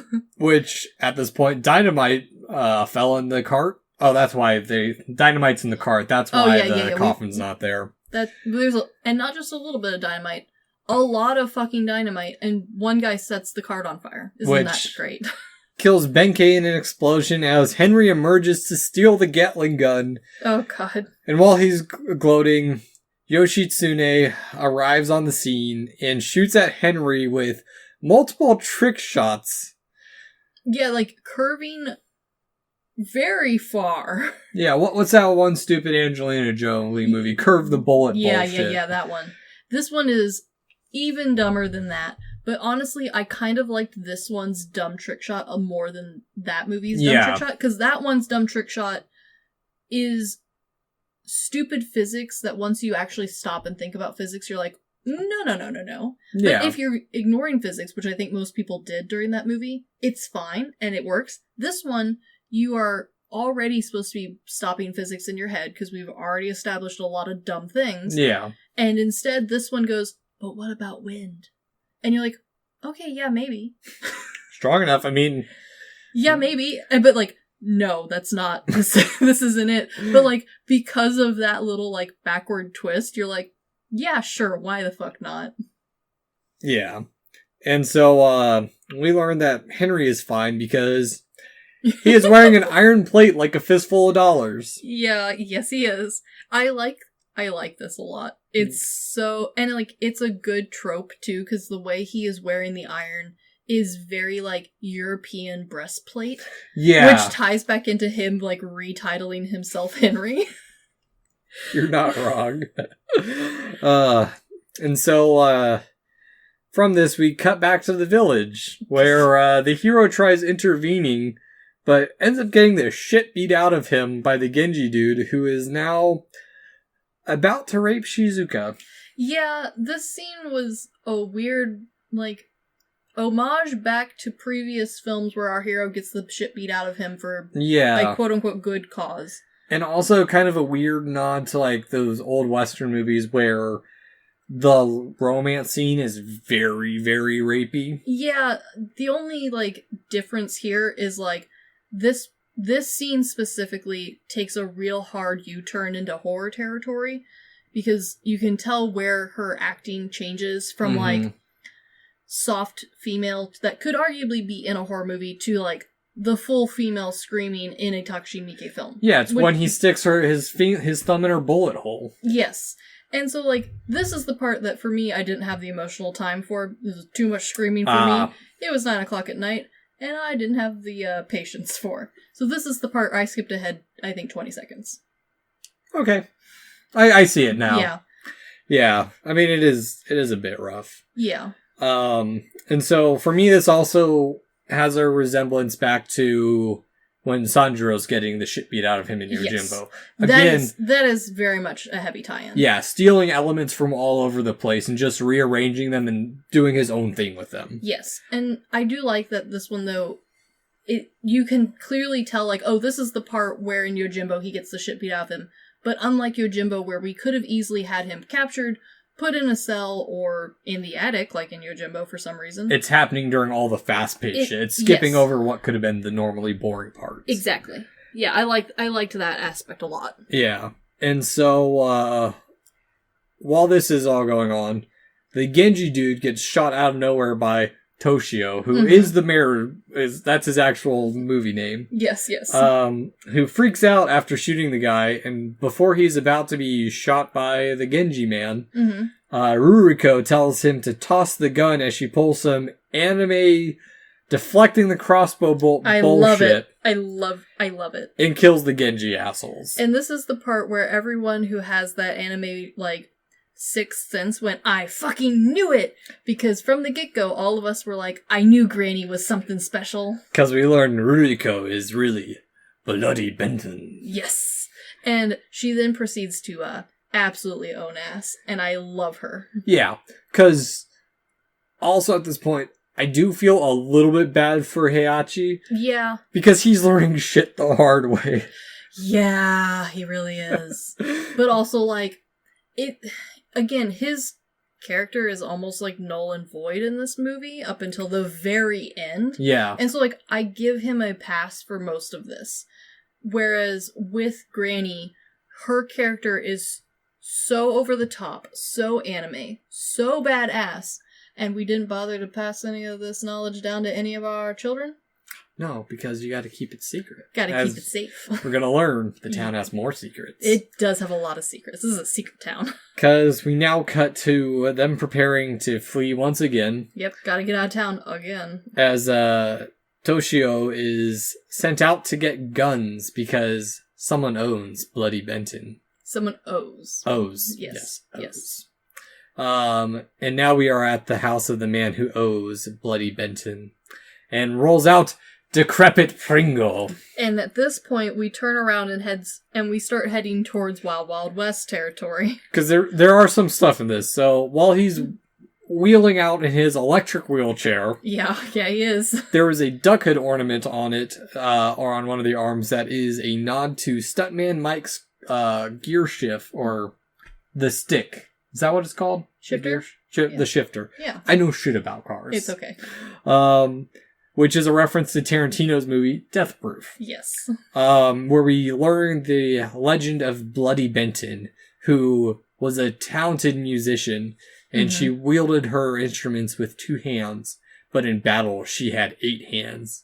And we get a quick anime transition, very much like Kill Bill. Yes, we do. Where we get her name card, and we're told that Pringo trained her. Yes. And we now cut back to the opening scene with a very overexposed shot. Yep. And at this point, all of us can say, fuck you, Pringo. Because he is a dickhead. He is not just a dickhead, an abusive dickhead. Yes. The tofu was not the kind he wanted, or it was not the right kind of tofu. He, like, rips apart her, like, stew that she made for him, and spends the whole time being upset, refuses to eat it, throws it on the ground, throws a huge grown man, fit, beats her up, and then does the abuser thing of, like, I'm telling you this because we're training. Yeah. And, like, she's also portrayed at this point, her adult costume is, from the start, a strong, confident, backboned, put-together woman. Mm-hmm. Even though she is set in a dumb Western town. Yeah. She's given plenty of costume to, like, justify that. Her current costume is a little bit weirdly, like, stereotypical Ricola. She's got stupid buns, like braids, that do the, like, loop around the ears thing, which is very, like, to me, Ricola, German, like, very traditional-esque vibe. I had to think for a second because I have a feeling the Ricola commercials you saw and the ones I saw were I'm sure they were very different. The ones I saw were arguably the dumbest things ever written. Mine were very much a man in the Alps with a Jägermeister hat yelling Ricola. Ours were a little bit more, are you okay there, writers? Yeah, no. Very straightforward German commercials. Okay. Yeah. And so she freaks out and she starts eating some of the sugar, saying it helps her, and Pringo realizes she's pregnant. Also, though, this is a weird, like, this is how we're announcing we're pregnant thing, because, like, she eats a spoonful of sugar. I have eaten many spoonfuls of sugar. I have had 0 children in my life.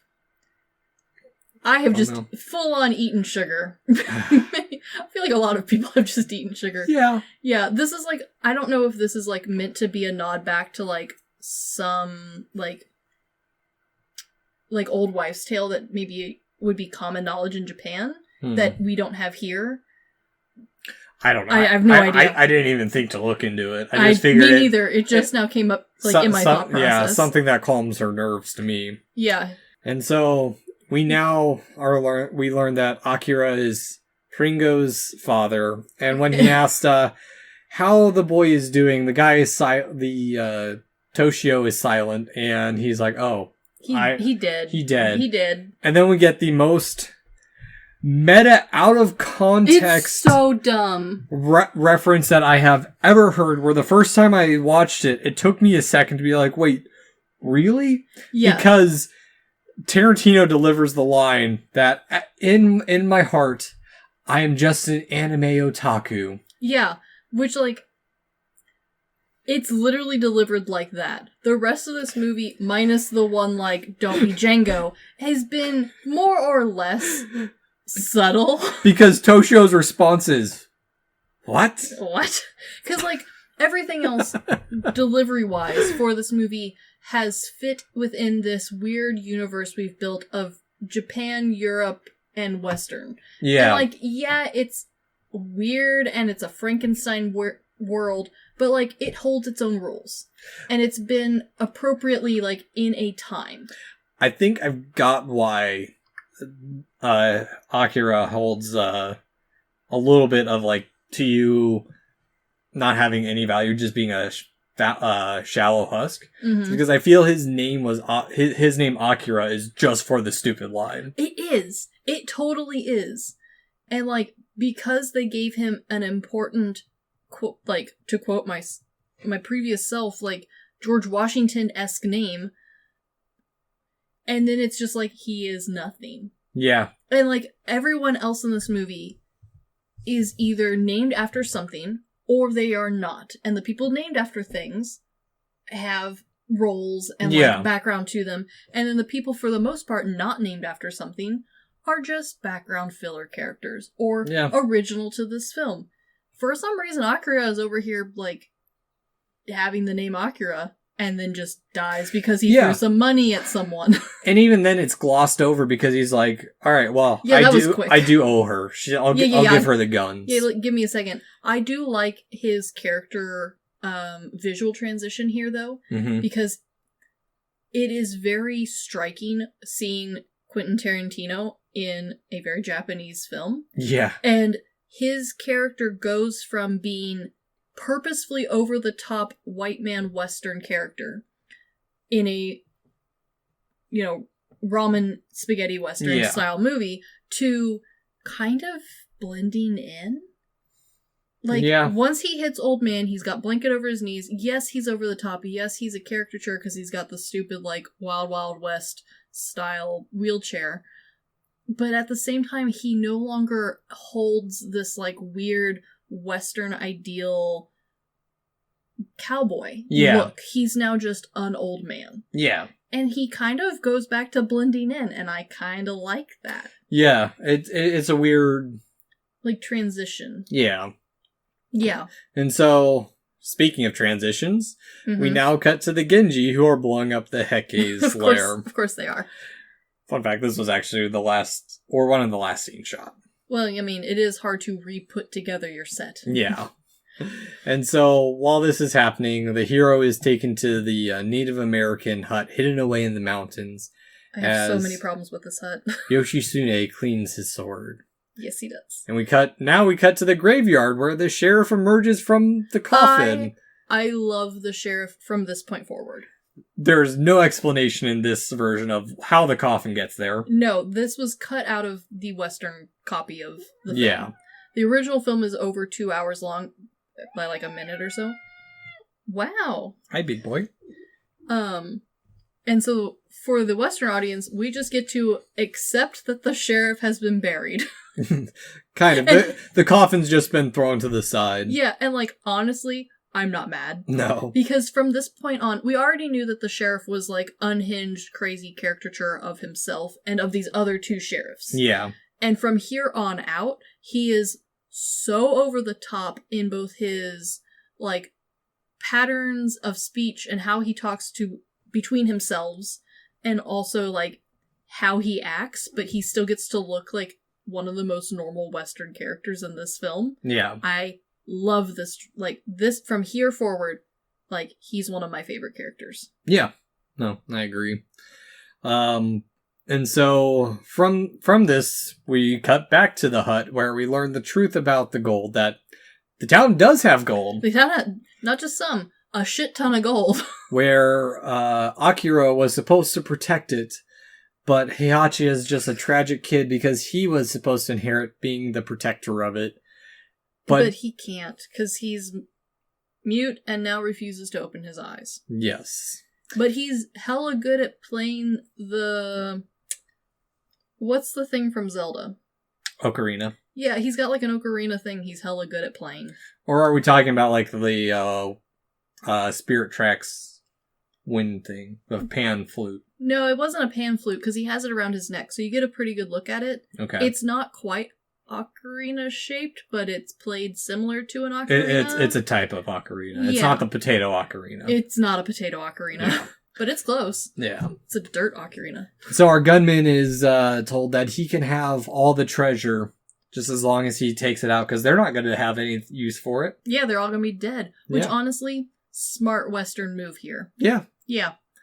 And so now we cut back to the sheriff, who is very much like Yojimbo, letting fate decide as he licks his finger and lets the wind tell him where to go, as he begins to argue with himself. About which direction to go. Which doesn't matter because he barely takes 2 steps before the remaining Heke capture him and use him as the front of the shield as they walk single file to town. Which is adorable. Which, since I recently rewatched Sanjiro, it makes me think of a part in it where, a very comedic part where the young samurai are following Sanjiro like a puppy dog in reverse. Mm-hmm, mm-hmm. Yeah. It's got a similar vibe. Yeah. Yeah. And so now the hero and Benton go to town as well, where the final gunfight is about to start. Yep. The mayor comes out with the entire chest of gold, and whoever the last man standing gets it. Yep. As the Genji start to swarm, our hero comes out and shoots a bunch of dudes in the dick. Just straight up in the dick. And starts thinning them out as one tries to escape, only to find Bloody Benton pissing behind a building. I mean, good for her, I guess. I mean, it's a weird scene, but also, It reminds me of some of the more comedic Western scenes where, like, the, like, sidekick, usually 99% of the time, a dude, is, like, caught with trousers down and, like, has to quickly, like, pull him back up to, like, help the hero. Yeah, that is a nice little reversal. Yeah. Yeah. Even a girl's gotta pee. Yes. Pre-battle piss.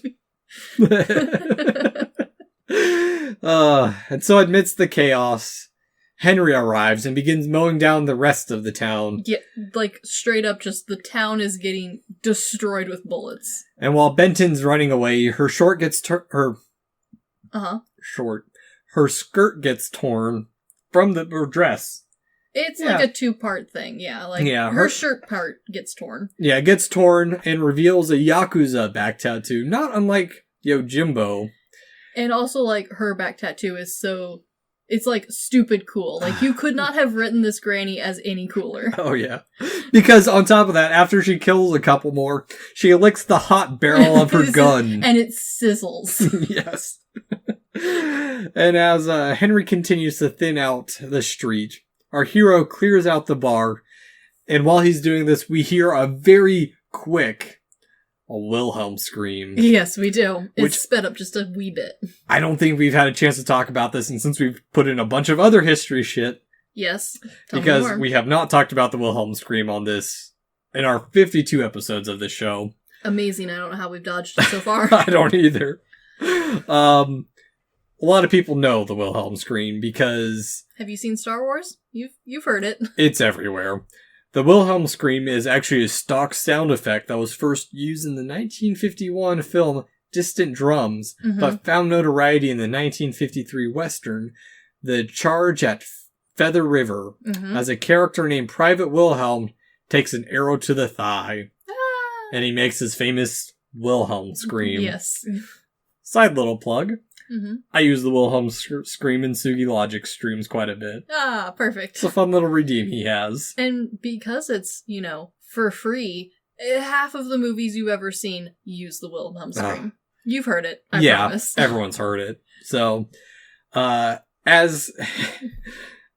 well, man, this whole stupid gunfight scene, because Henry has to reload. Yes.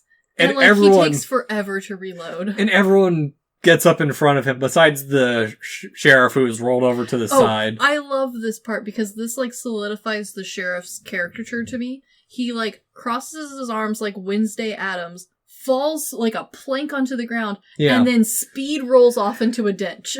It's like the reverse of, in Django. Yes. When the Gatling gun's mowing down, the general's men. The men in front of the gun are getting mowed down by regular pistols. Yes. This is the reverse of that. Yeah. And so, as Henry thinks he's won, Benton comes out and delivers, and I will reference Kung Pao, a handful of paralyzers to him. In revenge for her son. Henry's death for me in this reminds me very much of Unosuke's death in Yojimbo, where he is reaching for the Gatling gun. It does remind me of that, which is kind of an interesting, like, role reversal, because character design-wise and how they've been played so far, you would assume the other gang leader to be more of that character's, like, reimagining. But honestly, Henry kind of fits the personality better. Yeah. And so, I kind of like how, like, both gang leaders in this film are like elements of that character. It's kind of like if the brothers fought instead, where Henry's the stupid bored guy. It's like if you like took both of the original son with his gun-toting ways and the dumb boar bad guy, put them in a box, shook them up, and then ended up with two different characters. Yeah. I like it a lot. Yeah. And so, with this, the sheriff... Or not the sheriff then kills Bloody Benton in rude, sir. Yeah, not a very subtle way, or not really, or not even, climactic. That's the word. Yeah, it's very anticlimactic, and also kind of like not very sportsmanly. Yeah, because then the mayor shoots him, and as Bloody Benton and the mayor reunite over as they die. Yeah, a lost love, because suddenly like. he reminds her that she's not just Bloody Benton.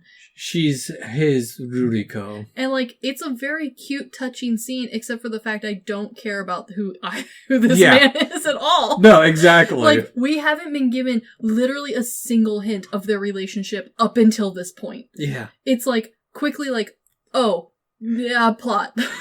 Because at this point, too, like, there's so much shit that's happening in the background. There's so much going on in the background. The sheriff, while he's still alive, is thinking that, oh, now the gold is all mine. I win. I win.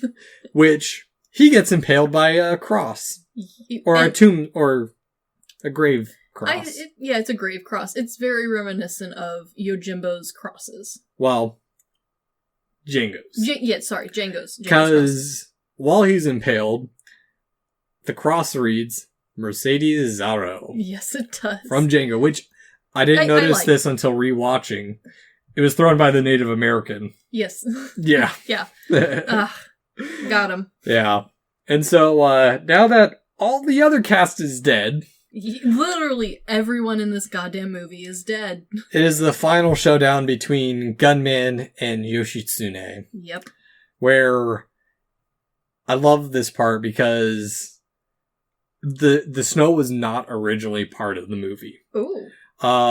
They were actually filming late in the year, and they had 12 days of nonstop rain. Mm-hmm. And I think they mentioned they only had like one good day of shooting in November. Ooh, getting late. And they were either going to delay the shooting till the start of the next year, or they were just going to push through it. I mean... Which... It worked out, though. They had so much snow that it made this last fight scene more striking. Yes, it really did. It is one of the coolest. And honestly, like, it moves this film from a Western to a Japanese samurai film. Yeah. It's so quickly and seamlessly. I was just going to say, it reminds me a little bit of the... Not even confrontation, but the meeting of Sanjiro and Unosuke's character, their actors, when they appear in Sword of Doom. Oh, it has a very similar feel to that. And also, like, the trope of, like, blood in the snow is super strong with, A, anime, and also, B, a lot of these old samurai films. And, like, even Lady Snowblood. Yeah. Yeah. And, like, which then runs around and turns Kill Bill on us, which this whole movie, arguably, is, like, got some Kill Bill running through its veins, too. So, like, even though it wasn't planned, this is the perfect, like, little transition. Yeah. And so, with this, Yoshitsune's character throws away his gun and charges Gunman while deflecting the bullets. Like a goddamn, like, Jedi. Just chong, yeah. chong, chong. Yeah. Super anime. Love exactly. it. And Gunman catches the sword with his trigger hand and then pulls out a hidden gun from his sleeve, very much... Professor Moriarty. Yeah. Yeah. And shoots Yoshitsune in the forehead. Yes, he does. I also like that there is a little, like, pause here where he pulls... Oh, hi. He pulls out his Professor Moriarty secret sleeve gun, chunk chunk, and then holds it to his forehead, and you kind of... Hold on, I'm talking. And then you kind of get this almost sense of like, oh, well, maybe he is a good guy and he's just gonna let him go. And then he's like, nah, JK. Nah. Which... I also kind of wonder if Tarantino borrowed this in Django. Yeah.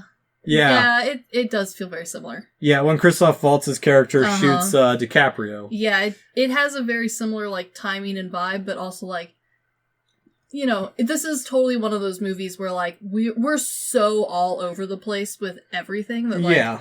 Sure, why not have someone else come over and be like, yeah, I'm gonna look at that. Well, I also kind of like it because it's very anticlimactic. Like, it's not the biggest showdown. Like, it is the biggest showdown, but it's... That little pause gives you enough time to, like, take a breath so that, like, when he finally does die, you're like, oh, he's dead. Yeah. Okay. As opposed to, like, whoa, that fight was epic, dude. Like, you're not coming off of that adrenaline run.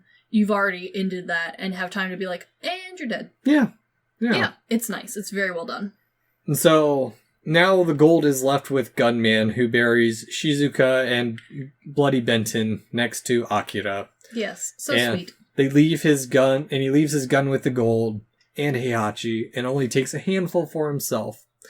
And How nice. he now leaves Heihachi to watch over the roses, saying that his mother was a mighty fine lady. Which is nice of him to say, but also, like, he kind of barely knew the lady. Yeah. He, like, out of everyone in this movie, kind of didn't interact with her a ton. Not at all. Yeah. Yeah. And, he now rides off into the snow as a Japanese rendition of the Django theme plays. It does, but you miss the important part. His heartwarming speech causes the child to decide to open his eyes and speak out to unknown gunmen that he's going to live his life for love. Which is, again, the most anime bullshit ending on this planet. Yeah. And in the epilogue, we learn that Heihachi would travel to Italy, where he would be known as Django. And no one gave a shit. And the fate of the roses remains a mystery. They're roses. Did someone water them? Because if so, they're fine. Yeah. Yeah, the ending of this is, like, so over the top, so, like... Anticlimactic. It's so anticlimactic, and also, like, especially having recently watched Django, the end where they're like, and the child is Django, you're like, no, he's not. No, he fucking isn't. Well, I actually have I have a little bit of that in a second. So, that's Sukiyaki Western Django, the weird... The hodgepodge movie that it is. Yes, the, prequel to Django? Question mark? Well, okay, so I kind of like it because it's like a weird, like you mentioned earlier, it's like an origin story without us knowing it's an origin story. Yes. And I think that, honestly, with all the superhero bullshit origin stories we have coming out, this is right up there with superhero dumbass origin story. But it's done after the fact. Yeah, which I kind of like. I do too. I like the fact that they... Like, the ending of this is clearly like, we were inspired by this character and like, oh, look how nicely we wrapped it up. But the way they wrapped it up, and like, I think this was fully intentional. I don't think this was meant to be a serious, like, haha, he's Yojimbo, you didn't see this coming. You saw this coming. Yeah. Everyone saw this coming, and then at the end you're like, no, he's fucking not. I like it because it's so dumb, and because you do not give two shits about this little boy throughout the entire movie. Yeah. Like, him being declared Django at the end feels like a fan parody. Which is kind of what this movie is. Yeah. And like, because it's not serious, because the ending is like, yeah, of course the little boy's Django, doesn't he all make sense now? You're like, so when's fanfiction.com updating? Yeah. No. Yeah, you're not wrong there. Yeah. And like, that's not a, like, I know a lot of people felt that was a negative for this movie. Yeah. But honestly, I feel like this movie is as close to Takashi Miike's version of a parody that I've seen so far. Yeah. And because he, isn't a parody writer, he's a horror writer. And because of his style, I think a lot of people saw this as a failed parody and saw the ending as a failed tie-in. Whereas I see this more as like a continuation of the joke. Yeah. And I think for that reason, while I full-heartedly hate it, I hate it. Yeah. Yeah. It's one of those stupid endings. Exactly. And so, I mean, compared to the previous movies in this tangential trilogy, yeah, Sukiyaki Western Django hasn't really done much, but... Yeah, I mean, can you blame it, though? No. I mean, look at what you got to work with. I mean, it only also came out in 2007, so it's not like... It's much... Yeah, and like, also, for coming out in 2007, it's pulling on some pretty old references. Yeah. Especially for film, in the film world, especially now in the film world, where stuff comes out so quickly. Mm-hmm. This is a prequel parody of two films that most people of Takashi Miike's works probably haven't seen. Yeah, I mean, it's one of his more accessible works, though. It totally is. But, like, most people, I think, search out Takashi Miike's films because they like his work. Yeah. And then you end up with Western Django, and you're like, this is the one I'm gonna show my friends. Except I'm the one who's like, I'm going to show you Gozu. You're starting on the other end of the pool. Yeah, I think this is the one where most people would start like, oh, this is the tamest. This is the tamest, and like honestly, this is most odd movie genres have this movie. We've gone over a lot of them in the past, and like we all have that movie where it's like, oh, you want to get into fill in blank here, like horror. Do you want to get into body horror? Do you want to get into anime? Do you want to get into adult anime? Like, those are all categories that have a tame end of the pool. Yeah. And Takashi Miike is no different. But at the same time, I don't think Sukiyaki Western Django is going... Sukiyaki, sorry. Suki's a character from Avatar. Yes, it is. Yes, it is.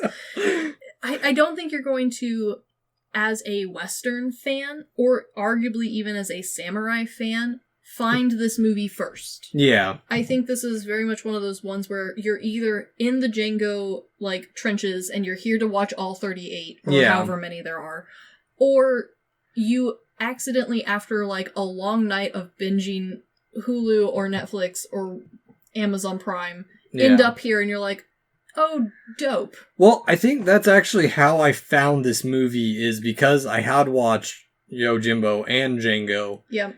And then I found out about this movie, like, after the fact. And honestly, part of the reason why we picked this movie out of all of the terrible prequels and sequels and trequels that are out there of Django and of Yojimbo was partially because of Takashi Miike's name. Yeah, and also it's just a fun, loose adaptation compared to a lot of the other adaptations that are... They're a little bit more hard, like, railed. Yeah, exactly. Yeah. This one, I wanted to talk about it because it's such a bizarre amalgamation. Because not only is it, like, does it pull from Yojimbo, it pulls from Django, it pulls from Westerns, it pulls from anime, like... It pulls from fucking European literature. Yeah, exactly. This is all over the place. Yeah.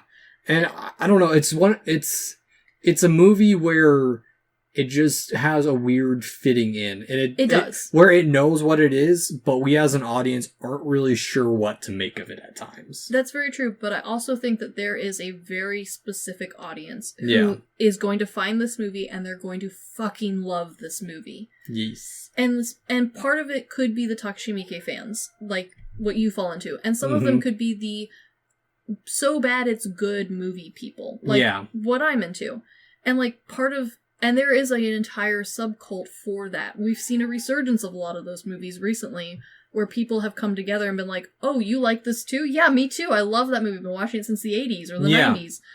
This movie totally falls in that weird, like, subplot, like, culture melting goop. Yeah. Of like, what genre do you like? I like bad things. Oh, man. It's not a real, like, there's a bunch of movies that all fit a lot of themes here.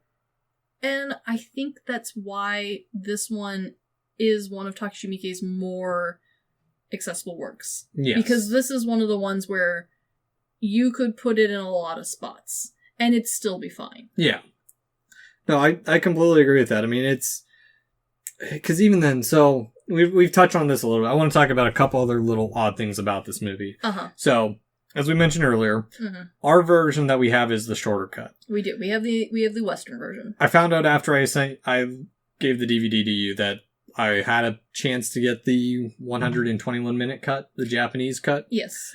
After filming the entire movie in English, the entire cast had to redub the entire movie back in Japanese. That sounds like such a pain in the ass. But also, like... I don't know. Yeah, it's so stupid, but it's great. It's so stupid, it's great, it's super parody, but at the same time, how else are you going to give a Japanese audience the experience of watching a Western? Yeah, because from my understanding, and I might be wrong, there is varying levels of knowing English in Japan, because they do have to learn it in school. Sure, but most of them don't retain it, like us when we have to learn a foreign language. And granted, like, not to throw American schools under the bus, but totally throwing American schools under the bus. Granted, we don't, for most of us, learn to the extent that most European and Japanese and, like, pretty much everyone else in the world, let's be real, has to learn a language. But, like, there is a difference between learning a language enough to give someone on the street directions or tell them where the bathroom is versus understanding a full movie which is based in a time and place that don't make any sense. Yeah. Yeah. And I mean, yeah, it's an odd film. And I think there's a couple things Miike said in the featurettes that he honestly is one of my favorite directors just because he doesn't give a shit. He really doesn't. But because for those who don't know Miike's work, he goes from directing straight to home video gore fest to doing family-friendly feature films. He's truly an all-over-the-place sort of director. Yeah. Which kind of makes him an oddball for some people. Like, he has works that a lot of people will genuinely, truly love. But, like, unlike a lot of other directors where you can just kind of binge all of his stuff and know what to expect, his stuff is so all over the place that unless you're here for, like you are, the artistic direction of his, if you're there for more like what I think most audiences are, a style, you're not gonna get it. No. You might get a sub bit of it, but, like, you could go from, like, a really great, like, family-friendly, wholesome film to, like, the fuck am I watching? Real quick. Yes. Yeah, those are always the fun ones for me. But what he said, and I appreciate, like, I think this drives a bunch of his movies. He said, I'm always pursuing the same thing. Fear of death. Reason for being or loneliness drives you to seek something. Seeking something generates a conflict which creates a winner and a loser. Whether you're a winner or a loser, you get old and you have to fade away. Sure. Which, I like it. I think it fits. It fits this movie completely because, like, the very ending where Gunman, he basically fades away into nothingness. We know nothing about him. Yeah, our story has nothing to do with him. It's all about setting up Yoichi's character to nothing. Yes. Yeah. Yes. And even the roses. The roses were such a thematic part of the movie, or a key symbol of the movie. And in the end, we don't know anything about them. Yeah. Yeah. Who knows if they're still blooming? Honestly, everyone in this movie either dies, which continues on his theme, or fades into the setting sun, a very Western trope to continue on, with the exception of the one child we don't give a shit about. Yeah. And honestly, even him, if you continue his arc onto Django, if you so choose to, even he kind of fades off into the distance once he's grown. Yeah. So, I mean, yeah, I feel like he did hit a theme, and he succeeded in that theme. I think a lot of people didn't see the theme when they watched it. No, which is part of the reason why this movie continues to get such mixed reviews. Yeah, and, I mean, even though Miike has those deep ideas, at the end of it all, he said, I think he said it the best. Don't take this too seriously. It's just entertainment. And honestly, a lot of his work is just entertainment. It's just entertainment. It just might not be your entertainment. Yeah, and then it's us nerds who go into like, oh, this character references this references this. He makes entertainment for other nerds. Yeah. And it's like he's like the Japanese Tarantino. He very much is. Where Tarantino does all these nerdy references to everything he does. Yeah, and we've seen that a lot more with more directors coming out with not just movies, but TV shows too, where background bits, people are starting to pick apart posters or character shirts or whiteboards in the backgrounds of both TV shows and movies, and it's starting to become clear that, like, the nerd culture is strong in the director world. And part of that is the charm of Takashi Miike, and it is totally part of the charm of this movie. Yeah. But much like a lot of other nerd things, how into it you are is totally up to you. Yeah, and for me, personally, it ties into the earliest and truest core of what film was supposed to be. And that's entertainment. Sure, yeah. Even films with deeper meanings and messages, like Yojimbo, are entertainment first. Oh, sure. And then it's something to learn from. And we impose our thoughts and ideals upon. Yeah, and honestly, the concept of film being something other than entertainment is a pretty recent idea. The idea of having an art film or an emotional-driven film as opposed to entertainment first is a very new concept, and one that is hard to break from its original roots. Well, and honestly, I truly think that the films and directors who connect with the most people, or whose films have the most resonance, are the ones who aren't trying to make a piece of art. Well, they're trying to entertain. I'll argue against that a little bit, just because narrative film and like propaganda are so interlaced early on in film history. Sure. That I think we've become so critical that we've lost the origins of what film are supposed to be. Because we go in, everyone goes into a film expecting it to be, for lack of a better term, the next Avengers, where it completely changes the game of what film is supposed to be. And that's... Yeah, I think I would argue that the audience doesn't. I would argue that a lot of directors do. I would argue that a lot of companies producing these things, or writing these things, that is their goal. They want to be the next fill in blank here. And that's a fair statement for a lot of people to say. I mean, no field would continue if that wasn't the case. Well, and so carrying off that thought of the studio wanting to do that, they impose those ideas on the audience. Oh, for sure. For sure. And I would argue that especially people who are in charge of promoting and spreading words about films, whether they are there to help make and sell trailers, or there to critique and write about them in whatever form you can. Yeah, I would definitely say that they have gotten to a point where like that is a part of what they are looking for. And I would argue that the majority of America is looking to be entertained, which explains to me why things like Fast and the Furious 892 are totally going to be a thing, and people will go fucking see them in theaters. Oh, shit. When things come to the Oscars and every one of your friends goes, I never saw that film, have you even fucking heard of it before? And you go, no, I was busy watching Triple X, the newest version, or like the newest James Bond film, or this. Yeah. And like, I think, I truly do think that audiences want to be entertained, and it's when that weird crossing happens between people being fully entertained and invested in that entertainment and that quote-unquote groundbreaking or innovation version of whatever it is, whether it's storytelling, world building, theatrical technologies, or sound comes together, that's what the industry has decided is like the pinnacle and the future. Yeah. And yeah, I think it is starting to become more and more clear as more of those films, they do good, but they're not beating Titanic. No. And I think as that becomes clear, that's why we're seeing so many dumb reboots. Because the dumb reboot, whether or not it's good, doesn't matter.